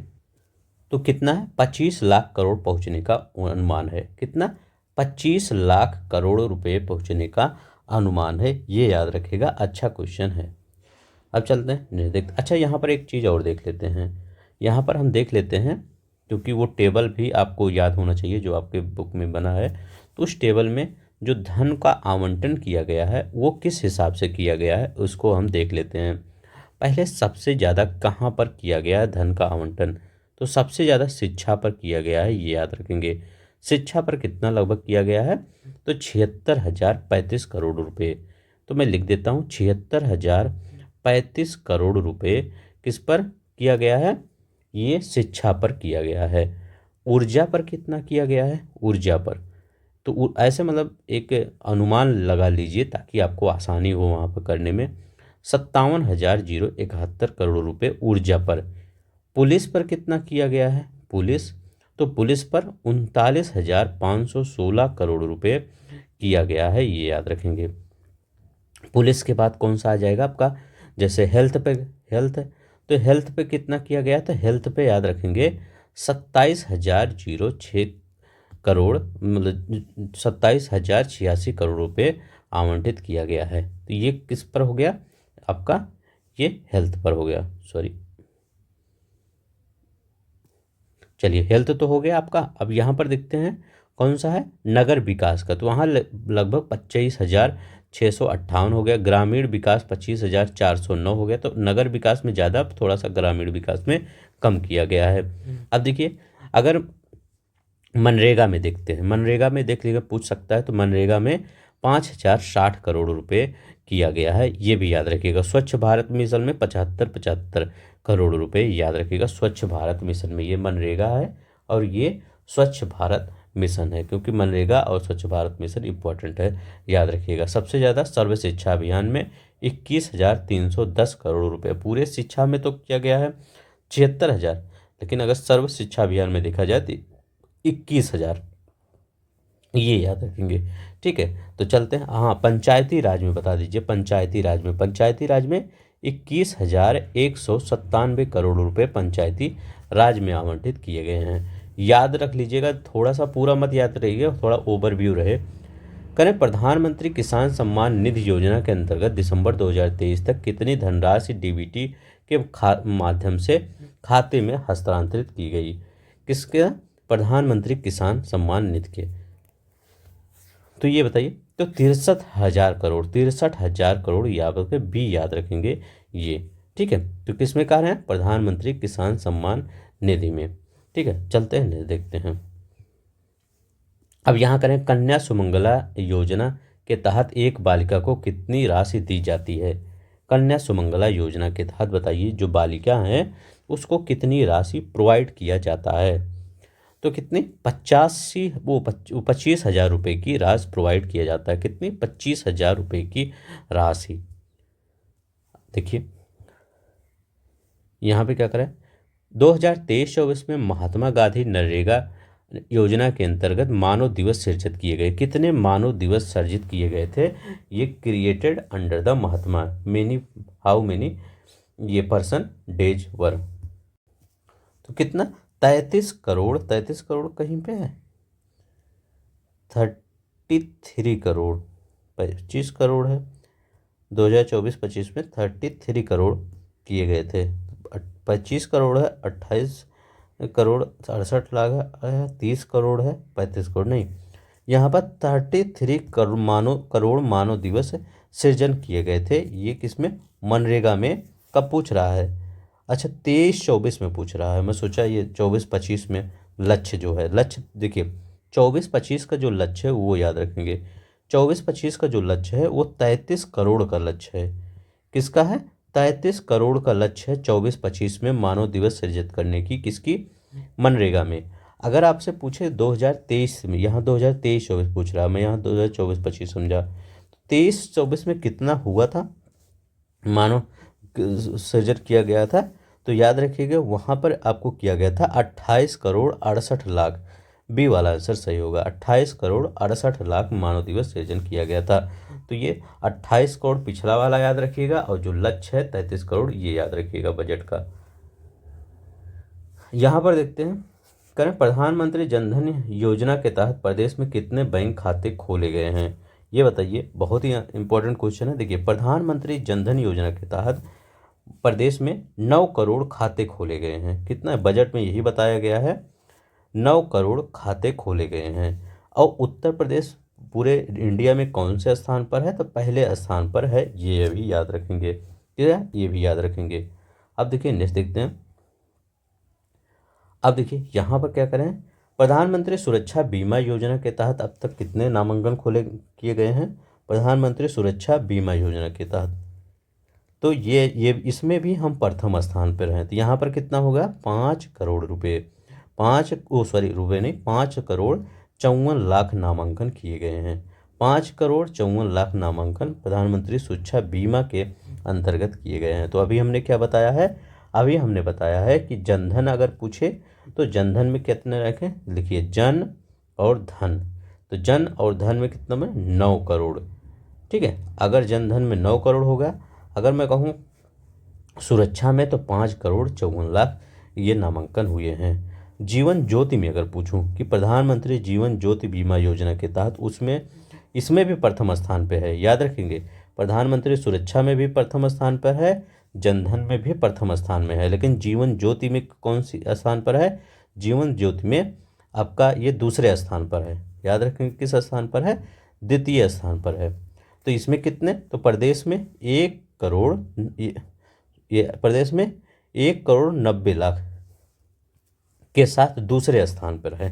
वो हाँ दूसरे स्थान पर है, किसके, प्रधानमंत्री जीवन ज्योति के में। ठीक है, तो 1 करोड़ 90 लाख इसमें दूसरे स्थान पर है। तो यहाँ पर क्या बता रहे थे, प्रधानमंत्री सुरक्षा बीमा योजना, तो सुरक्षा बीमा के 5 करोड़ 54 लाख पहले स्थान पे है। 2 में पहले स्थान पे है। जीवन ज्योति के प्रदेश में कौन सा स्थान प्राप्त किया है, तो जीवन ज्योति में दूसरा स्थान प्राप्त किया है, याद रखिए 1.9 करोड़ नामांकन के साथ। ठीक है, अब देखिए अटल पेंशन योजना के तहत, चलिए नीचे क्वेश्चन है, करें अटल पेंशन योजना के तहत अब कितने अटल पेंशन योजना के नामांकन हुए हैं अभी तक, तो अभी तक कितना, 1 करोड़ 18 लाख नामांकन हुए हैं। ठीक है, तो मतलब उत्कृष्ट परिवर्तन प्रदर्शन किया गया है, तो 1 करोड़ 18 लाख ये याद रखेंगे। अब देखिए इसको देखिए, प्रदेश में कितने मेडिकल कॉलेज हैं जिनमें कितने राज्य द्वारा संचालित हैं, जिनमें से कितने राज्य के द्वारा, राज्य सरकार के द्वारा कितने मेडिकल कॉलेज हैं जो राज्य सरकार के द्वारा संचालित है, ये पूछ रहा है। ठीक है, तो ये बताइए, तो कितने, 65 मेडिकल कॉलेज हैं जिनमें 35 जो है राज्य सरकार के द्वारा संचालित हैं, और 30 जो हैं वो किसके द्वारा, वो केंद्र सरकार के द्वारा संचालित है। तो वो सॉरी निजी मतलब क्षेत्र के द्वारा। तो 30 है निजी क्षेत्र के द्वारा और 35 राज्य सरकार के द्वारा संचालित है, तो ये याद रखेंगे। नेक्स्ट देखते हैं, यहाँ पे कह रहा है कि गंगा एक्सप्रेसवे परियोजना के लिए कितने रुपए की व्यवस्था प्रस्तावित है, गंगा एक्सप्रेसवे परियोजना के लिए कितने रुपए की व्यवस्था प्रस्तावित है, ये बताना है आपको। गंगा एक्सप्रेसवे, अच्छा क्वेश्चन है। हाँ एक क्वेश्चन नहीं बताए थे, आयुष्मान भारत प्रधानमंत्री जन आरोग्य योजना के अंतर्गत बताइए, जो आयुष्मान भारत इसमें कितने करोड़ कार्ड वितरित किए गए हैं, तो 4 करोड़ 86 लाख, 4 करोड़ 86 लाख, ये किसके अंतर्गत हम बता रहे हैं, आयुष्मान भारत, याद रखेंगे आयुष्मान के भारत के 4 करोड़ याद रखिएगा 86 लाख याद रखिएगा, और 5 करोड़ 54 लाख किसका याद रखेंगे, सुरक्षा बीमा का, 9 करोड़ किसका याद रखेंगे, जन धन, तो याद रखेंगे 9 करोड़ जन धन याद रखेंगे, जीवन ज्योति 1.90, अगर अटल के अंतर्गत 1 करोड़ 18 लाख, ऐसे पूरा याद कर लीजिए। ठीक है, तो अब यहाँ का गंगा एक्सप्रेसवे के लिए कितने रुपए की व्यवस्था की गई है ये बताना है। ठीक है, तो यहाँ कुछ और याद रखिए, चलिए अभी आगे बता देंगे। गंगा एक्सप्रेसवे बताइए, अच्छा क्वेश्चन है गंगा एक्सप्रेसवे, तो यहाँ पर कौन सा आंसर हो जाएगा, 76 लाख करोड़, कितना, सॉरी 2057 करोड़ 76 लाख रुपए, तो 2057 करोड़ 76 लाख रुपए प्रस्तावित है, ये याद रखेंगे। अब यहाँ पर देखिए, अब बुंदेलखंड क्षेत्र में एक प्राधिकरण भी विकसित किया गया है जिसको आप बीडा कहते हैं, तो ये पूछ सकता है बीडा कहाँ का है, तो बीडा औद्योगिक क्षेत्र प्राधिकरण है बुंदेलखंड का। ठीक है, जिससे हर जगह होता है, नोएडा ऐसे बीडा, वैसे बीडा है एक। ठीक है, तो ये याद रखेंगे। चलते हैं जैसे देखते हैं यहाँ पर, अब यहाँ पे कह रहे हैं कि आगरा लखनऊ एक्सप्रेसवे और पूर्वांचल एक्सप्रेस को जोड़ने वाले लिंक एक्सप्रेसवे के निर्माण के लिए कितनी राशि दी गई है। तो ये कितनी 500 करोड़ की राशि दी गई है, ये याद रखिएगा। आगरा लखनऊ एक्सप्रेसवे और पूर्वांचल एक्सप्रेसवे को जोड़ने के लिए। तो ये पूर्वांचल मतलब ये क्या है, आगरा लखनऊ वाला कौन सा है, ये अखिलेश यादव जी बनवाए थे, ये कौन सा बीजेपी ने बनवाया है। तो ये दोनों को जोड़ेंगे अब, तो ये कितने करोड़ रुपए का, 500 करोड़ रुपए का प्रस्ताव दिया गया है। नेक्स्ट देखते हैं, यहाँ पर क्या किया गया, अटल इंडस्ट्रियल इंफ्रास्ट्रक्चर मिशन हेतु कितने राशि के प्रावधान किए गए हैं। तो कितना है, 400 करोड़ रुपए अटल इंडस्ट्रियल इंफ्रास्ट्रक्चर के लिए। अगर मैं आपसे पूछूं, एक बहुत ही इंपॉर्टेंट क्वेश्चन है कि महायोगी गोरखनाथ आयुष विश्वविद्यालय कहाँ निर्माण किया जा रहा है, तो आप कहाँ बताएंगे, गोरखपुर में। अब ऐसे ही अयोध्या में राजकीय आयुर्वेद महाविद्यालय बन रहा है, ठीक है। तो याद रखिएगा, राजकीय आयुर्वेद महाविद्यालय अयोध्या में बन रहा है और वाराणसी में राजकीय होम्योपैथिक मेडिकल कॉलेज बन रहा है। क्या, राजकीय होम्योपैथिक मेडिकल कॉलेज अयोध्या में वो वाराणसी में बन रहा है। तो होम्योपैथिक जब आएगा तो उसको वाराणसी लगाएंगे। अगर आयुर्वेदिक, राजकीय आयुर्वेदिक महाविद्यालय, तो वो अयोध्या लगाएंगे, और गोरखनाथ तो गोरखपुर लगा ही देंगे। अब देखिए यहाँ पर नेक्स्ट देखते हैं, कह रहे हैं कि प्रधानमंत्री सिंचाई हर घर योजना के तहत कितने इच्छुक घरों को विद्युत कनेक्शन प्रदान किया गया है। तो कितने इच्छुक घरों को विद्युत कनेक्शन प्रदान किया गया है, ये आपको बताना होगा। तो कितना होगा, 72.18 लाख। याद रखेंगे 72.1 किया गया है, 72 पढ़ना है, 62.18 लाख क्या है, इच्छुक घरों को कनेक्शन प्रदान किया गया है। तो ये डेटा याद रखिएगा, बहुत इंपॉर्टेंट है, पूछ सकता है आपके पेपर में। जो भी डेटा है सब कुछ इंपॉर्टेंट ही डेटा है, यहाँ पर कुछ वैसे डेटा नहीं है। उत्तर प्रदेश में सौर ऊर्जा नीति 2022 के तहत अगले 5 वर्षों में विद्युत उत्पादन का लक्ष्य कितना रखा गया है। अगले सौर ऊर्जा नीति 2022 के तहत अगले 5 वर्षों में वो विद्युत उत्पादन का तो कितना है, 22,000 मेगावाट। सी वाला आंसर सही होगा, 22,000 मेगावाट उत्पादन का लक्ष्य रखा गया है उत्तर प्रदेश में। उत्तर प्रदेश सौर ऊर्जा नीति 2022 के तहत आप कैसे याद करेंगे, 22 है तो 22,000 मेगावाट याद रखेंगे। अब यहाँ पर देखते हैं क्या कह रहा है, कि कह रहे हैं महाकुंभ मेला 2024 के भव्य आयोजन हेतु कितनी राशि की व्यवस्था प्रस्तावित की गई है। तो महाकुंभ मेला 2024 है, उसके तहत कितनी व्यवस्था प्रस्तावित की गई है, ये बताना है। तो कितना खर्च होगा महाकुंभ में, तो याद रखेंगे महाकुंभ में 2500 करोड़ रुपए की 2500 करोड़ रुपए की व्यवस्था प्रस्तावित है। ये आपका बी वाला आंसर सही हो जाएगा। कितना, 2500 करोड़ रुपए की व्यवस्था प्रस्तावित है। यहाँ पर जितने भी देखिए, जितना भी क्वेश्चन हमने यहाँ पर लाया है, यहीं से आपके बजट से क्वेश्चन आ जाएगा। आप पेपर देके आइएगा, मिला लीजिएगा। जैसे बिहार में देखेंगे, बिहार में कितने क्वेश्चन आप देख लीजिए, बहुत से क्वेश्चन इसी एमसीक्यू से आ गए हैं। मुख्यमंत्री green road infrastructure development scheme अंतर्गत कितनी राशि प्रस्तावित की गई है। तो बताइए ये कितनी राशि, मुख्यमंत्री ग्रीन रोड इंफ्रास्ट्रक्चर डेवलपमेंट के तहत कितनी राशि प्रस्तावित की गई है, ये बताना है आपको। तो कितनी राशि, 800 करोड़ रुपये। याद रखेंगे 800 करोड़ रुपए की राशि प्रस्तावित की गई है। नेक्स्ट देखते हैं, मतलब इतना डिटेल में, इतना अच्छे से कोई नहीं, बस सब पढ़ा देते हैं, बस याद भी होना चाहिए आपको। अर्बन फ्लड और स्टॉर्म वाटर ड्रेनेज हेतु कितनी राशि व्यवस्था प्रस्तावित की गई है, ये बताइए। तो ये कितना है, 1000, ठीक है, 1000 करोड़ ड्रेनेज योजना, ठीक है, urban flood and storm water drainage 1000 crore रुपए। यहाँ देखिए, मुख्यमंत्री खेत सुरक्षा योजना हेतु कितनी राशि व्यवस्था प्रस्तावित है। मुख्यमंत्री खेत सुरक्षा योजना हेतु कितनी राशि प्रस्तावित है, ये बताना है।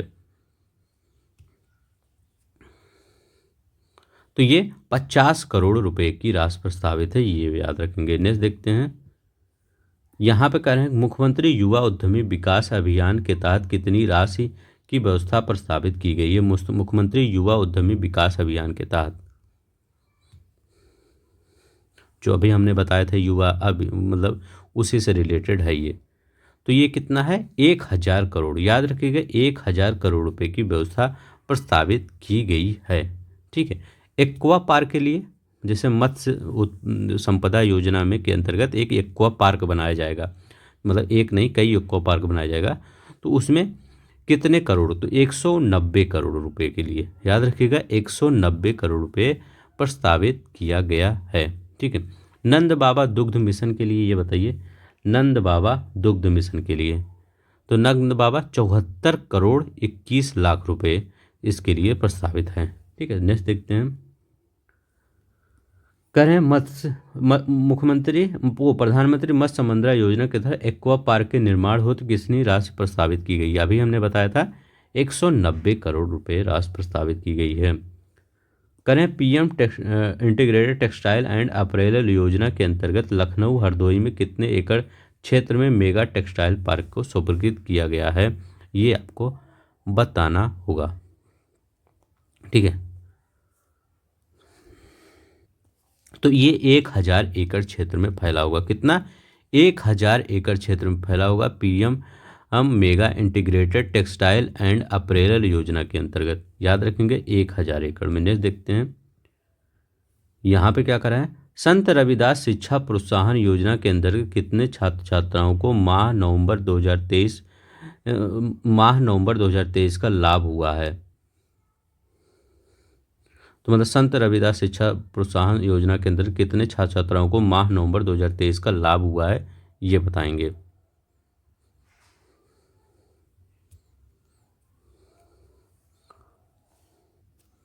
तो 1,86,270 सी वाला आंसर हो जाएगा।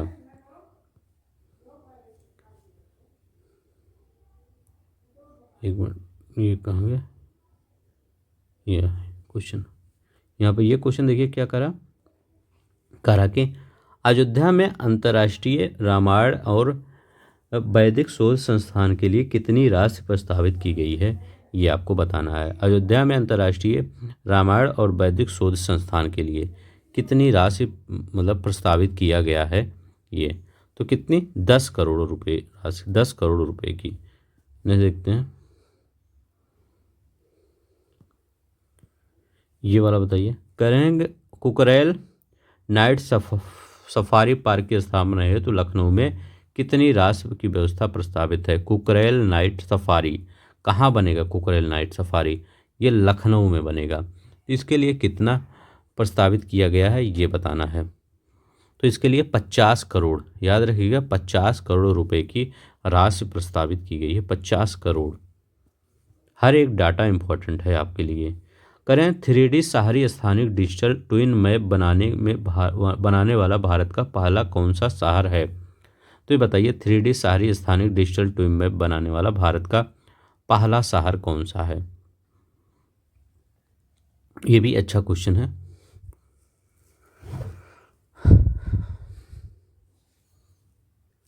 तो कौन सा है? वाराणसी है। अच्छा, ये क्वेश्चन ये बताइए, जैसे आपके बिहार के पेपर में देखे होंगे आप, पेपर वहाँ पे आया था कि प्रथम और द्वितीय और तृतीय क्षेत्र का कितना योगदान होता है जीडीपी में। ऐसे उत्तर प्रदेश का भी पूछ सकता है कि प्रथम द्वितीय और तृतीय क्षेत्र का योगदान कितना होता है। तो अगर हम उत्तर प्रदेश के संदर्भ में बात करते हैं तो प्रथम अगर प्राथमिक क्षेत्र का योगदान देखें, प्राइमरी सेक्टर का योगदान देखते हैं प्राथमिक, तो प्राथमिक सेक्टर का अगर हम योगदान देखते हैं तो कितना होता है परसेंटेज में, लगभग 30.78% प्राथमिक क्षेत्र का आपके जीडीपी में योगदान होता है। ये 2022-23 का आंकड़ा है। ठीक है, तो कितना है 23.78, यही लेटेस्ट है, याद रखेंगे। अगर हम द्वितीय देखते हैं, द्वितीय श्रेणी का देखते हैं तो कितना है, लगभग 29.66%। तो 23 से 6 बढ़ा दीजिएगा तुरंत, ऐसे याद रखिएगा, द्वितीय में 6 बढ़ाएंगे। फिर अगर तृतीयक श्रेणी में देखते हैं, टर्सरी सेक्टर में देखते हैं, तो टर्सरी सेक्टर में योगदान 46.55% है, तो 46। तो याद रखेंगे, प्राथमिक में 23.78%, द्वितीयक में 29.66% और तृतीयक में 46.55%। ये याद रखिएगा, 23, 29, 46 ये याद रख लेंगे तो वहाँ पर आपका क्वेश्चन बन जाएगा। नेक्स्ट देखते हैं। अब यहाँ पे क्या करा है कि कह रहा वाराणसी में 3D डिजिटल ट्विन मैप की सहायता से किस समस्या की निगरानी की जाएगी।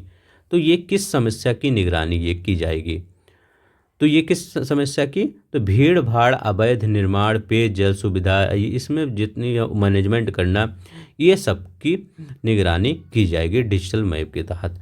ठीक है, तो ये किसका है, पहला वाला सही हो जाएगा। ठीक है, तो भीड़ भाड़, अवैध निर्माण, इसी सब के निगरानी के लिए है। ठीक है, तो चलते हैं, इसके मैनेजमेंट किया जाएगा। नेक्स्ट देखते हैं। अब करें, उत्तर भारत का पहला मानव डीएनए बैंक कहाँ बनाया गया है। उत्तर भारत का पहला मानव डीएनए बैंक कहाँ पर बनाया गया है, तो कहाँ पर बनाया जाएगा, ये वाराणसी में, बीएचयू में। याद रखेंगे, बीएचयू में पहला डीएनए मानव बैंक ये बनाया जाएगा। किस लैब में, ज्ञानेश्वर लैब में ये भी याद रख लीजिएगा, ज्ञानेश्वर लैब में, जो बीएचयू में होंगे पता होगा ज्ञानेश्वर लैब। ठीक है, यहाँ पर क्या है, ऑटो डीएनए एक्सट्रैक्टर मशीन लगाई जाएगी। ठीक है, चाहे आपके रक्त, लार से, बाल से, टिश्यू से, कहीं से भी डीएनए ले सकते हैं। अब हम थोड़ा सा बजट से रिलेटेड कुछ चीज़ें और देख लेते हैं। ठीक है, क्योंकि बजट से आपके हर बार क्वेश्चन पूछे ही जाते हैं। अब यहाँ पर हम क्या बजट के बारे में देखते हैं। बजट के बारे में ये देखते हैं कि उत्तर प्रदेश आपका किस में सबसे नंबर, मतलब फर्स्ट पोजीशन पे है खाने की चीज़ में, फूड बास्केट में। अगर हम फूड बास्केट में देखते हैं, उत्तर प्रदेश की पहचान सबसे नंबर 1 पे है, अग्रणी है सबसे देश में। तो दूध में हम अग्रणी हैं, दूध में उत्तर प्रदेश अग्रणी है। दूसरे स्थान पर गन्ना में हम क्या हैं, अग्रणी हैं। तीसरे स्थान पर किस में है, दूध हुआ, गन्ना हुआ, चीनी में उत्तर प्रदेश अग्रणी है। चौथा क्या हुआ, आलू में उत्तर प्रदेश अग्रणी है। पांचवा क्या हुआ, आम में उत्तर प्रदेश अग्रणी है। छठवां क्या हुआ, आम हो गया। और आंवला में क्या है, उत्तर प्रदेश अग्रणी है। एथेनॉल छठवां हो गया। सातवां क्या हो गया, एथेनॉल, तो एथेनॉल में उत्तर प्रदेश अग्रणी है। तो याद रखिएगा, इतना तो आपको याद ही रखना होगा। दूध में, गन्ना में, चीनी में, आलू में, आम में, आंवला में और एथेनॉल में के उत्पादन में उत्तर प्रदेश अग्रणी है। इतना तो आपको याद रखना होगा किसी भी कीमत पर, क्योंकि यहाँ से क्वेश्चन आपके पेपर में बन सकता है। दूध, गन्ना, चीनी, आलू, आम, आंवला, एथेनॉल। चलते हैं, नेक्स्ट देखते हैं हम। यहाँ पर देखते हैं क्या कर रहे हैं। बनारस हिंदू यूनिवर्सिटी में जो डीएनए एक्सट्रैक्टर मशीन लगाई गई है वह किस श्रेणी में आती है। तो बताइए, वह किस श्रेणी में आती है। जो अभी बनारस में वो लगाई गई थी, वो वही बताइए किस श्रेणी में आती है। तो ये पूर्ण रूप से स्वदेशी है। तो याद रखेंगे, क्या लगा सकते हैं, मेक इन इंडिया के अंतर्गत पूर्ण रूप से स्वदेशी है। तो मेक इन इंडिया यहाँ लगा दीजिए, यही सबसे मेन अच्छे, क्योंकि इसी में सब कुछ आ जाता है, स्वदेशी में। अब यहाँ गए, यह मशीन एक बार में कितने नमूने डीएनए निकाल सकती है। तो याद रखिएगा, 32 नमूने 30 मिनट में डीएनए अलग कर सकती है। तो 32 नमूने कितना, 30 मिनट में। तो 30 मिनट का समय दीजिए, आधे घंटे का, और 32 नमूने ला के दे देगा। अब देखिए, ये क्या करा है, उत्तर प्रदेश में देश का पहला रेल और रोड सिग्नेचर ब्रिज कहाँ बनाया जाएगा। अब आपका वन लाइनर के जितने भी क्वेश्चन हैं हम उनको कर लेते हैं। ठीक है, आपको आई होप अच्छा लगा होगा, जो भी बजट से क्वेश्चन आया होगा। प्लीज़ अगर आपको अच्छा लग रहा होगा तो लाइक कर दिया करिए, शेयर कर दिया करिए, क्योंकि ये सब बनाने में हमको बहुत ज़्यादा समय लगता है। ठीक है, तो 3-4 घंटा तो ऐसे ही चला जाता है। तो यहाँ बताइए क्या होगा, उत्तर प्रदेश में देश का पहला रेल और रोड सिग्नेचर ब्रिज। अब यहाँ पर सिर्फ आप वन लाइनर कर लेते हैं, वाराणसी में, याद रखेंगे वाराणसी में। देश का पहला हिंदी भाषा संग्रहालय कहाँ स्थापित किया जाएगा। तो देश का पहला हिंदी भाषा संग्रहालय कहाँ पर, ये भी वाराणसी में, याद रखिए। और वो कहाँ पर, वाराणसी में गंगा नदी पर सिग्नेचर ब्रिज था, याद रखेंगे, प्रस्तावित था, घोषणा की गई थी उसकी। अब यहाँ देखिए, मुख्यमंत्री योगी आदित्यनाथ ने युवाओं के लिए कौन सी योजना स्टार्ट किया है। तो यह अभी हमने बताया था, मुख्यमंत्री युवा उद्यम विकास अभियान योजना, बी वाला आंसर सही हो जाएगा। यहाँ देखिए, करें, प्रदेश का पहला स्किल बैंक कहाँ पर स्थापित किया गया जाएगा। तो ये कानपुर में, कहाँ का, हैलेट में, कानपुर में। अब आधे क्वेश्चन तो आप पढ़ ही लेंगे यहाँ पर। उत्तर प्रदेश में वन इंडिया वन टिकट पहल किस निगम ने शुरू किया है? कह रहे हैं वन इंडिया वन टिकट, तो किसने शुरू किया है? तो भारतीय रेलवे और राष्ट्रीय राजधानी परिवहन निगम एनसीआरटीसी ने। तो भारतीय रेलवे और राष्ट्रीय राजधानी राजमार्ग प्राधिकरण, ठीक है, ये वाला भारतीय रेलवे और राष्ट्रीय राजधानी परिवहन निगम एनसीआरटीसी ने, ये बी वाला आंसर होगा।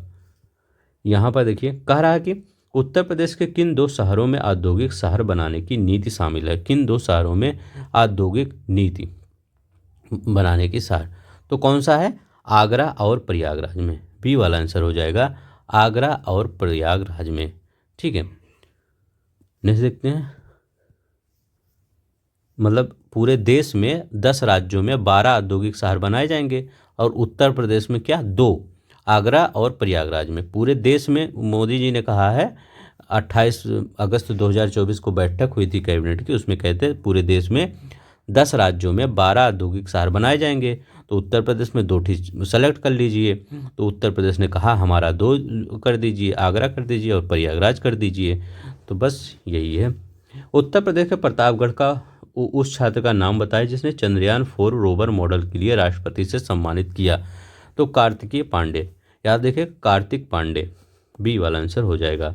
यहाँ पर देखते हैं 121 नंबर का, इलाहाबाद विश्वविद्यालय के पूरा छात्र पंकज मिश्रा को कौन सा अवार्ड मिला?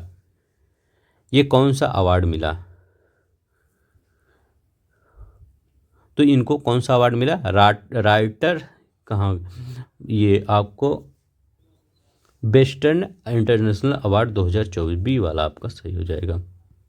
अब यहाँ पर देखते हैं क्या करा, कृषि क्षेत्र में महिलाओं को सशक्तिकरण के लिए किस योजना को लॉन्च किया गया? कृषि क्षेत्र में महिलाओं के सशक्तिकरण के लिए कौन सी योजना? कृषि सखी स्कीम। तो याद रखेंगे कृषि सखी स्कीम लॉन्च किया गया। यहाँ पर देखते हैं, करें अगस्त 2024 में केंद्रीय रेल मंत्रालय ने उत्तर प्रदेश के लखनऊ मंडल के अंतर्गत कितने रेलवे स्टेशन के नाम बदलने की घोषणा की है? बताइए। तो 8, याद रखिएगा 8 रेलवे स्टेशन के नाम बदलने की घोषणा की है। यहाँ पर करें उत्तर प्रदेश महिला आयोग का अध्यक्ष किसे नियुक्त किया गया है? उत्तर प्रदेश महिला आयोग का अध्यक्ष किसे नियुक्त किया गया है? बबीता चौहान को नियुक्त किया गया है। यहाँ पर क्या करें उत्तर प्रदेश में घर घर सोलर पहल किस कंपनी द्वारा शुरू की गई है? उत्तर प्रदेश में घर घर सोलर पहल किस कंपनी द्वारा शुरू की गई है, ये बताना है। घर घर सोलर पहल, तो ये टाटा पावर के द्वारा शुरू किया गया है। किसके द्वारा? टाटा पावर के द्वारा। यहाँ पर क्या कहा गया है, उत्तर प्रदेश के किस शहर में सशस्त्र सेना महोत्सव का आयोजन किया गया है? किस शहर में सशस्त्र सेना महोत्सव का आयोजन किया गया है, ये बताना है। तो ये लखनऊ के छावनी खेल परिसर में किया गया है, याद रखेंगे। नेक्स्ट देखते हैं, कह रहे हैं कि उत्तर प्रदेश सरकार ने नेपाल की सीमा पर वृक्षारोपण जन अभियान 2024 के तहत कौन सी पहल शुरू की है? कौन सी पहल शुरू की है? मित्र वन पहल शुरू किया है, ये याद रखेंगे। नेक्स्ट देखते हैं, कह रहे हैं कि भारत के निजी क्षेत्र के पहले गोला बारूद मिसाइल परीक्षण का किस राज्य ने हाल ही में लॉन्च किया? ये उत्तर प्रदेश अपने ने लॉन्च किया है। नेक्स्ट देखते हैं, कह रहे हैं कि उत्तर प्रदेश सरकार वैश्विक 3D संग्रहालय का निर्माण किस शहर में कर रही है? तो किस शहर में कर रही है? तो वाराणसी शहर में कर रही है। यहाँ पर देखते हैं, मुख्यमंत्री योगी आदित्यनाथ ने एशिया के पहले जटायु राज्य गिद्ध संरक्षण प्रजनन केंद्र का उद्घाटन कहाँ पर किया है? तो ये कहाँ पर किया है? तो ये जटायु राज गिद्ध का, तो ये कहाँ पर किया गया है? तो गोरखपुर वन क्षेत्र के भारी वैसी महाराजगंज में। तो याद रखेंगे ये महाराजगंज में, याद रखिएगा। वन क्षेत्र गोरखपुर का है लेकिन महाराजगंज जिला है, ये याद रखेंगे, भारी वैसी। 6 सितंबर 2024 को मुख्यमंत्री योगी आदित्यनाथ ने कहाँ पर फॉरेस्ट्री कॉलेज खोले जाने की घोषणा की है? फॉरेस्ट्री कॉलेज कहाँ पर खोले जाने की घोषणा किया है? तो ये गोरखपुर में फॉरेस्ट्री कॉलेज खोले जाने की घोषणा किया है।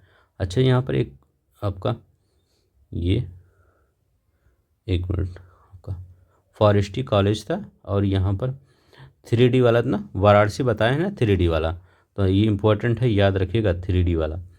तो कि मतलब 3D संग्रहालय का निर्माण वाराणसी में, फॉरेस्ट्री कॉलेज हो गया। 132 नंबर का देखते हैं। करें 24 अगस्त 2024 को उत्तर प्रदेश सरकार ने कहाँ पर देश की पहली एक हरित शहरी सड़क, याद रखें ग्रीन अर्बन रोड, ठीक है, first integrated green urban road निर्माण की घोषणा की? कहाँ पर किया बताइए? तो ये कहाँ पर? ये मेरठ में। तो ये याद रखिएगा, सी मेरठ। यहाँ पर बताइए 9 अगस्त 2024 को उत्तर प्रदेश का कौन सा कमिश्नरेट ISO 9001-2015 प्रमाण पत्र पाने वाला पहला कमिश्नरेट बन गया है? तो कमिश्नरेट अगर पूछे तो ये, अगर वो पुलिस पूछे तो वो कौन सा हो जाएगा? पुलिस लाइन सोनभद्र हो जाएगा। तो यह गौतम बुद्ध नगर हो जाएगा। अभी देखिए वो भी हो सकता है, हाँ आया तो है। उत्तर प्रदेश किस जिले में पुलिस लाइन को अंतर्राष्ट्रीय मानकीकरण संगठन ISO 9001? तो ये सोनभद्र होगा। नेक्स्ट देखते हैं यहाँ पे क्या करा। कनेक उत्तर प्रदेश के मुख्यमंत्री योगी आदित्यनाथ ने कितने फुटबॉल स्टेडियम बनाने का निर्णय लिया है? तो 18 फुटबॉल स्टेडियम बनाने का निर्णय लिया गया है उत्तर प्रदेश सरकार के द्वारा। उत्तर प्रदेश सरकार ने किस भाषा में विश्वविद्यालय की छात्रा, एक मिनट कर जाएगा, हाँ, छात्रवृत्ति देने की घोषणा की है? किस भाषा के विश्वविद्यालय के छात्रों को छात्रवृत्ति देने की घोषणा की? उत्तर प्रदेश सरकार ने किस भाषा के विद्यालयों के छात्रों को छात्रवृत्ति देने की घोषणा की है, ये बताना है आपको। तो संस्कृत विद्यालय की, याद रखेंगे संस्कृत भाषा जो होगा। अब यहाँ देखिए पेरिस में आयोजित विश्व पैरालंपिक 2024 उत्तर प्रदेश के किस पैरा एथलीट ने हाई जंप में स्वर्ण पदक जीता? हाई जंप में स्वर्ण पदक जीता किसने जीता? परवीर कुमार ने जीता, याद रखेंगे परवीर कुमार ने। देखते हैं यहाँ पर कहना 7 सितंबर 2024 को उत्तर प्रदेश सरकार ने किसे उत्तर प्रदेश संगीत और नाटक अकादमी का अध्यक्ष नियुक्त किया? तो ये किसको नियुक्त किया? जयंत खोत, याद रखेंगे जयंत खोत, याद रखें। नेक्स्ट देखते हैं यहाँ पर क्या करा। 1 सितंबर 2024 को उत्तर प्रदेश शिक्षा सेवा चयन आयोग का अध्यक्ष किसे नियुक्त किया गया है? तो उत्तर प्रदेश शिक्षा सेवा चयन आयोग का अध्यक्ष किसे नियुक्त किया गया है? प्रोफेसर कीर्ति पांडे को। तो याद रखेंगे प्रोफेसर कीर्ति पांडे। यहाँ पर क्या दिया गया है? करें कक्षा को बिना बाधित किए छात्र संघ का चुनाव के लिए देश का उपयोगी सॉफ्टवेयर किस विश्वविद्यालय के छात्रों ने बनाया है? तो ये कहें किस विश्वविद्यालय के छात्रों? तो महायोगी गोरखनाथ विश्वविद्यालय ने बनाया है, याद रखिए। यहाँ करें 141 नंबर का। जून 2024 में उत्तर प्रदेश सरकार ने किस क्षेत्र में 5वें टाइगर रिजर्व के रूप में स्थापित करने की घोषणा की है? तो सुहेलवा आपका वन्यजीव अभयारण्य के रूप में, याद रखेंगे सुहेलवा वन्यजीव अभयारण्य के रूप में। नेक्स्ट देखते हैं क्या कह रहा था। ये कह रहा है कि जून 2024 में उत्तर प्रदेश कैबिनेट ने टाटा सन्स के साथ कहां पर मंदिरों के संग्रहालय बनाने के प्रस्ताव को मंजूरी प्रदान की है? तो कहां पर मंदिरों के संग्रहालय? तो ये कहां पर? अयोध्या में बनेगा। ये इंपॉर्टेंट क्वेश्चन है, याद रखिएगा। उत्तर प्रदेश कैबिनेट ने टाटा सन्स के साथ कहां पर मंदिरों के संग्रहालय बनाने का प्रस्ताव? तो ये अयोध्या में। यहाँ पर देखते हैं कारा उत्तर प्रदेश सरकार ने दुनिया का पहला एशियाई किंग बल्चर संरक्षण प्रजनन केंद्र कहाँ स्थापित करने की घोषणा की है? तो कहाँ स्थापित करने की घोषणा की है? ये महाराजगंज में, ठीक है, तभी हमने बताया था महाराजगंज में। कब मार्च 2024 में उत्तर प्रदेश ने किस कार्ड को सर्वाधिक मात्रा में जारी करने वाला राज्य बनकर इतिहास रच दिया है? तो कौन सा है? आपका जनधन हो गया, आयुष्मान हो गया, जनधन कार्ड, आयुष्मान कार्ड हो गया, ये सब में टॉप ही है। तो यहाँ पर आपका A B दोनों भी देना चाहिए था, ठीक है। तो चलिए कोई भी लगा दीजिए। किस कार्ड को सर्वाधिक मात्रा में जारी करने का? तो ये कहाँ? आयुष्मान, जो आपके पेपर में दिया तो वो आयुष्मान कार्ड है, मतलब बुक में, तो वो आयुष्मान कार्ड, याद रखेंगे आयुष्मान कार्ड। यहाँ पर क्या है? मार्च 2024 में अपराध की रोकथाम की जांच में मदद करने के लिए प्रदेश सरकार ने एप्लीकेशन लॉन्च किया है। वो एप्लीकेशन क्या है? त्रिनेट 2.0 है। त्रिनेट 2.0 है अपराध के लिए। 146 जून 2024 में प्रदेश सरकार ने किस परिवार के लिए मुफ्त बिजली कनेक्शन योजना शुरू की है? किस परिवार के लिए मुफ्त? तो BPL परिवार के लिए, BPL परिवार के लिए मुफ्त बिजली कनेक्शन योजना शुरू किया गया है। यहाँ पर क्या करा है कि प्रदेश के पहले स्वदेशी रूप से निर्मित गैस फायर टेंडर का निर्माण उत्तर प्रदेश के किस संस्थान द्वारा किया गया है? तो ये बताइए उत्तर प्रदेश में किस संस्थान के द्वारा किया गया है? भारतीय एमएसएमई फर्म नोएडा के द्वारा। इसमें किसने इसका दिया था? भारतीय वायुसेना ने दिया था इसका टेंडर। यहाँ पर देखिए हैं क्या कह रहा है कि 2025 से 29 तक विश्व चैंपियनशिप रोड रेसलिंग मोटो जीपी इंडिया का आयोजन उत्तर प्रदेश में कहाँ किया जाएगा? तो ये उत्तर प्रदेश में कहाँ पर किया जाएगा? तो नोएडा शहर में किया जाएगा। यहीं तो हो सकता है, और कहाँ हो सकता है? यहाँ पर देखिए कह रहे हैं उत्तर प्रदेश का वह एयरपोर्ट जिसका नाम परिवर्तित कर माँ पट्टेश्वरी देवी रखने का निर्णय लिया गया है, कौन सा है? तो कौन सा? श्रावस्ती बलरामपुर का एयरपोर्ट, श्रावस्ती बलरामपुर एयरपोर्ट। यहाँ पर कह रहे हैं हाल ही में उत्तर प्रदेश ने कहाँ पर अपने ग्लास स्काई वॉक ब्रिज का अनावरण किया? ग्लास स्काई वॉक ब्रिज का अनावरण कहाँ किया गया? अच्छा क्वेश्चन है। तो चित्रकूट के तुलसी झरने में, याद रखेंगे चित्रकूट के तुलसी झरने पर। 151 नंबर। हाल ही में उत्तर प्रदेश के किस विश्वविद्यालय ने छात्रों ने नेत्रहीन और उनके दैनिक जीवन में मदद करने के लिए एआई आधारित स्मार्ट ट्रेवलिंग असिस्टेंस विकसित किया है? तो ये कहाँ? तो Harcourt Butler technical university HBTI Kanpur. यहाँ पर देखिए कह रहे हैं उत्तर प्रदेश के किस संस्थान पर स्थित इंडो एशियन उद्यम ने भारतीय सेना को 2700 AK-203 असॉल्ट राइफलें सौंपी हैं? करेवा के अमेठी में, याद रखिएगा करेवा के अमेठी में। अब यहाँ पर देखिए उत्तर प्रदेश की सोनिया अग्रवाल ने 7 से 12 वर्ष की आयु में बच्चों के लिए अपना पहला वित्तीय साक्षरता उद्यमिता कार्यक्रम किस नाम से लॉन्च किया है? तो ये किस? लिटिल फ्यूचर फाउंडर्स के नाम से, याद रखिएगा लिटिल फ्यूचर फाउंडर्स के नाम से। यहाँ पे कह रहे हैं कि उत्तर प्रदेश में कहाँ पर देश की पहली डिजिटल साइबर फॉरेंसिक लैब की स्थापना की जाएगी? तो ये कहाँ पर की जाएगी? तो ये नोएडा में की जाएगी। हम कह रहे हैं ये बहुत इंपॉर्टेंट क्वेश्चन है। पहली है डिजिटल, ये देश की है, उत्तर प्रदेश में देश की पहली डिजिटल फॉरेंसिक लैब की स्थापना नोएडा में की जाएगी, याद रखेंगे। अब यहाँ पर क्या है, उत्तर प्रदेश का वह शहर जहाँ देश का पहला बैटरी चालित टावर बैगन बनाया जाएगा। तो ये कहाँ पर बनाया जाएगा? ये कानपुर में बनाया जाएगा। कहाँ पर? याद रखेंगे कानपुर में बनाया जाएगा। नहीं, देखते हैं उत्तर प्रदेश के किस जिले में बेस्ट टू वंडर पार्क बनाया जाएगा? कहें उत्तर प्रदेश का वैसा जिला बताइए जहां बेस्ट टू वंडर पार्क, ये प्रयागराज में। तो याद रखेंगे प्रयागराज में। अच्छा बताइए भीष्म पोर्टल हॉस्पिटल का परीक्षण कहाँ किया गया? ये क्वेश्चन बताइए भीष्म पोर्टल हॉस्पिटल का परीक्षण कहाँ किया गया? तो ये कहाँ किया गया? आगरा में किया गया, याद रखेंगे ये भी आगरा में किया गया। अच्छा क्वेश्चन है, छूट गया था। उत्तर प्रदेश के किस जिले में कछुआ संरक्षण रिजर्व बनाने की घोषणा की गई है? बताइए। टेस्ट आप सब पढ़े होंगे तो आपको याद होगा। तो कहाँ पर? गोंडा में, बताते ही आ रहे हैं हम। यहाँ पर बताइए करेंगे उत्तर प्रदेश के किस जिले में मारुति सुजुकी इंडिया का पहला ऑटोमोटिव टेस्ट ट्रैक बनाया गया है? ये कहाँ पर बनाया गया है? मारुति सुजुकी इंडिया का ऑटोमोटिव टेस्ट ट्रैक बनाया गया। अच्छा कहाँ पर ये बनाया गया है ये बताइए। तो ये कहाँ पर? अयोध्या में बनाया गया है। नेक्स्ट देखते हैं करें प्रोजेक्ट प्रावीण के तहत उत्तर प्रदेश के कितने छात्रों को कौशल? तो अभी हम कहते हैं 61,000। अब यहाँ देखिए उत्तर प्रदेश किस क्षेत्र में सूखे की निगरानी के लिए वेदर स्टेशन स्थापित करने की घोषणा की गई है? Weather station. तो सूखा कहाँ पड़ेगा? बुंदेलखंड में ही सूखा पड़ेगा, और कहाँ पड़ेगा? अब यहाँ पर देखते हैं हाल ही में किस कंपनी ने उत्तर प्रदेश के नोएडा में अंतर्राष्ट्रीय फिल्म सिटी के निर्माण में टेंडर जीता है? जो अंतर्राष्ट्रीय फिल्म निर्माण सिटी होगा उसके निर्माण में टेंडर जीता है। तो वो कौन सी कंपनी है? बेबू प्रोजेक्ट, याद रखेंगे बेबू प्रोजेक्ट है। नेक्स्ट देखते हैं ये वाला क्वेश्चन देखिए 19 फरवरी 2024 को प्रधानमंत्री मोदी ने लखनऊ में आयोजित ग्राउंड ब्रेकिंग सेरेमनी 4.0 में यूपी में कितने करोड़ रुपए की परियोजना का शुभारंभ किया? कितने करोड़ रुपए के परियोजना का? तो 10 लाख करोड़ रुपए। ठीक है, तो याद रहेंगे 10 लाख करोड़ रुपए।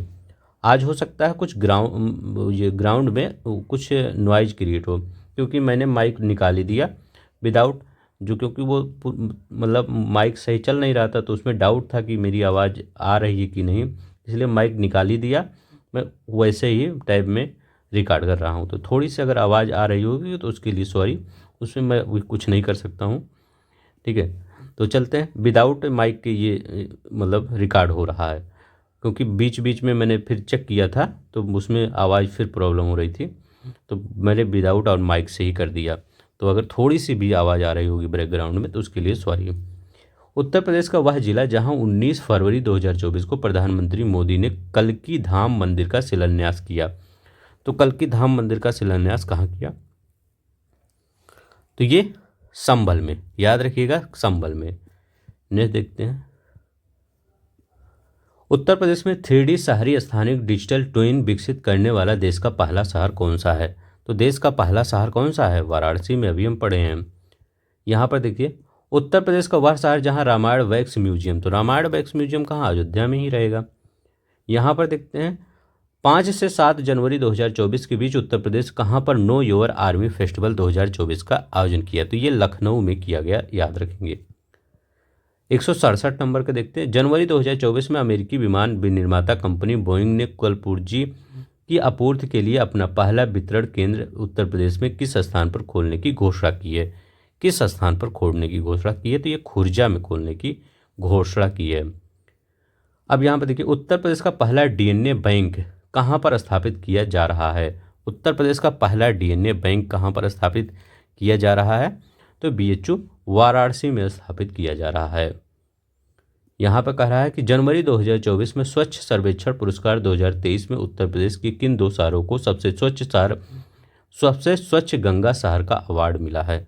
सबसे स्वच्छ गंगा शहर का अवार्ड किनको किनको मिला है? वाराणसी और प्रयागराज में, को याद रखेंगे। यहाँ पे क्या कर रहा है? वाराणसी और प्रयागराज बताए ना, हाँ, सबसे स्वच्छ गंगा नहर। अब देखिए, जनवरी 2024 में मुख्यमंत्री योगी आदित्यनाथ ने किस शहर के राज्य के पहले फ्लोटिंग वातानुकूलित मतलब एसी वाला रेस्तरां का उद्घाटन किया है? तो बताइए ये कहाँ पर? तो ये प्रयागराज में। तो ये प्रयागराज में। नेक्स्ट देखते हैं। यहाँ पर यहाँ पर कह रहे हैं, जनवरी 2024 में उत्तर प्रदेश के किस धार्मिक स्थल पर बनने वाले हनुमानगढ़ी बेसन के लड्डू को जीआई टैग? तो ये कहाँ पर? अयोध्या के हनुमान मंदिर में जीआई टैग बना किया। नेक्स्ट देखते हैं। अब यहाँ पे कह रहा है कि, एक मिनट, अगर आपको सबको, देखिए एक बात मैं बता रहा हूँ, अगर आप सबको ये आवाज़ अच्छा लग रहा होगा, मतलब ज़्यादा नॉइज वॉइज नहीं, मतलब इतना चल जा रहा होगा, तो बता दीजिएगा, मैं उसका वेट नहीं करूँगा माइक का। आपका जो पॉइंटर है उसको ख़त्म कर दूँगा इसी पे, विदाउट माइक से ही। ठीक है, नहीं तो मैं सिर्फ यही सोचता हूँ कि नहीं, आप सबको प्रॉब्लम ना हो, इसीलिए मैं माइक का वेट कर रहा हूँ, तभी पॉइंटर नहीं आ पा रहा है। केंद्र सरकार द्वारा वित्त पोषित भारत का पहला गौ अभयारण्य उत्तर प्रदेश के किस जिले में बनाने का निर्णय लिया गया है? तो उत्तर प्रदेश के किस जिले में बनाने का निर्णय लिया गया है? तो मुजफ्फरपुर के तुगलकपुर गांव, याद रखेंगे, मुजफ्फरपुर के तुगलकपुर गांव। यहाँ पर देखते हैं, करें उत्तर प्रदेश सरकार ने जनवरी 2024 में किन 2 प्रतिष्ठित हस्तियों को उत्तर प्रदेश गौरव सम्मान से सम्मानित किया है? तो किनको? डॉक्टर रितु और नवीन को, जो उद्यमी है। तो ये वाला आपका सही हो जाएगा। चलते हैं यहाँ पे 174 नंबर का देखते हैं। उत्तर प्रदेश बजट 2024-25 में कहाँ पर राष्ट्रीय फैशन टेक्नोलॉजी की स्थापना करने की घोषणा की गई है? तो ये वाराणसी में स्थापित करने। देखिए, वाराणसी में राष्ट्रीय फैशन टेक्नोलॉजी, याद रखेंगे। यहाँ पर देखते हैं, कह रहे हैं कि उत्तर प्रदेश राज्य बजट 2024-25 में किस क्षेत्र में सबसे अधिक बजट आवंटित किया गया? तो शिक्षा क्षेत्र में हम बताए नहीं थे, लगभग 76,035 करोड़, याद रखेंगे, 76,035 करोड़ रुपए शिक्षा के क्षेत्र में सबसे ज़्यादा। नेक्स्ट देखते हैं। और अपना लास्ट क्वेश्चन आता है, 5 फरवरी को कौन वित्त मंत्री सुरेश खन्ना ने बजट प्रस्तुत किया? कितने करोड़ रुपए का बजट प्रस्तुत किया? अब ये क्वेश्चन आप दिखाएंगे, कमेंट बॉक्स में कर देंगे। ठीक है, कमेंट बॉक्स में लिख देंगे, ताकि लिख देंगे तो आपको याद हो जाएगा। ठीक है, तो आज के लिए बस इतना ही। करा आपको पसंद आया होगा लेक्चर, प्लीज़ लाइक कर दीजिए। थोड़ा सा इंटरप्ट हुआ है लेक्चर, मुझे पता है, माइक की वजह से, तो आप सब मैनेज कर लीजिएगा प्लीज़। तो अगर अच्छा लगेगा तो लाइक शेयर सब्सक्राइब प्लीज़ कर लीजिएगा। आप सबसे रिक्वेस्ट है। धन्यवाद। जय हिंद, जय भारत।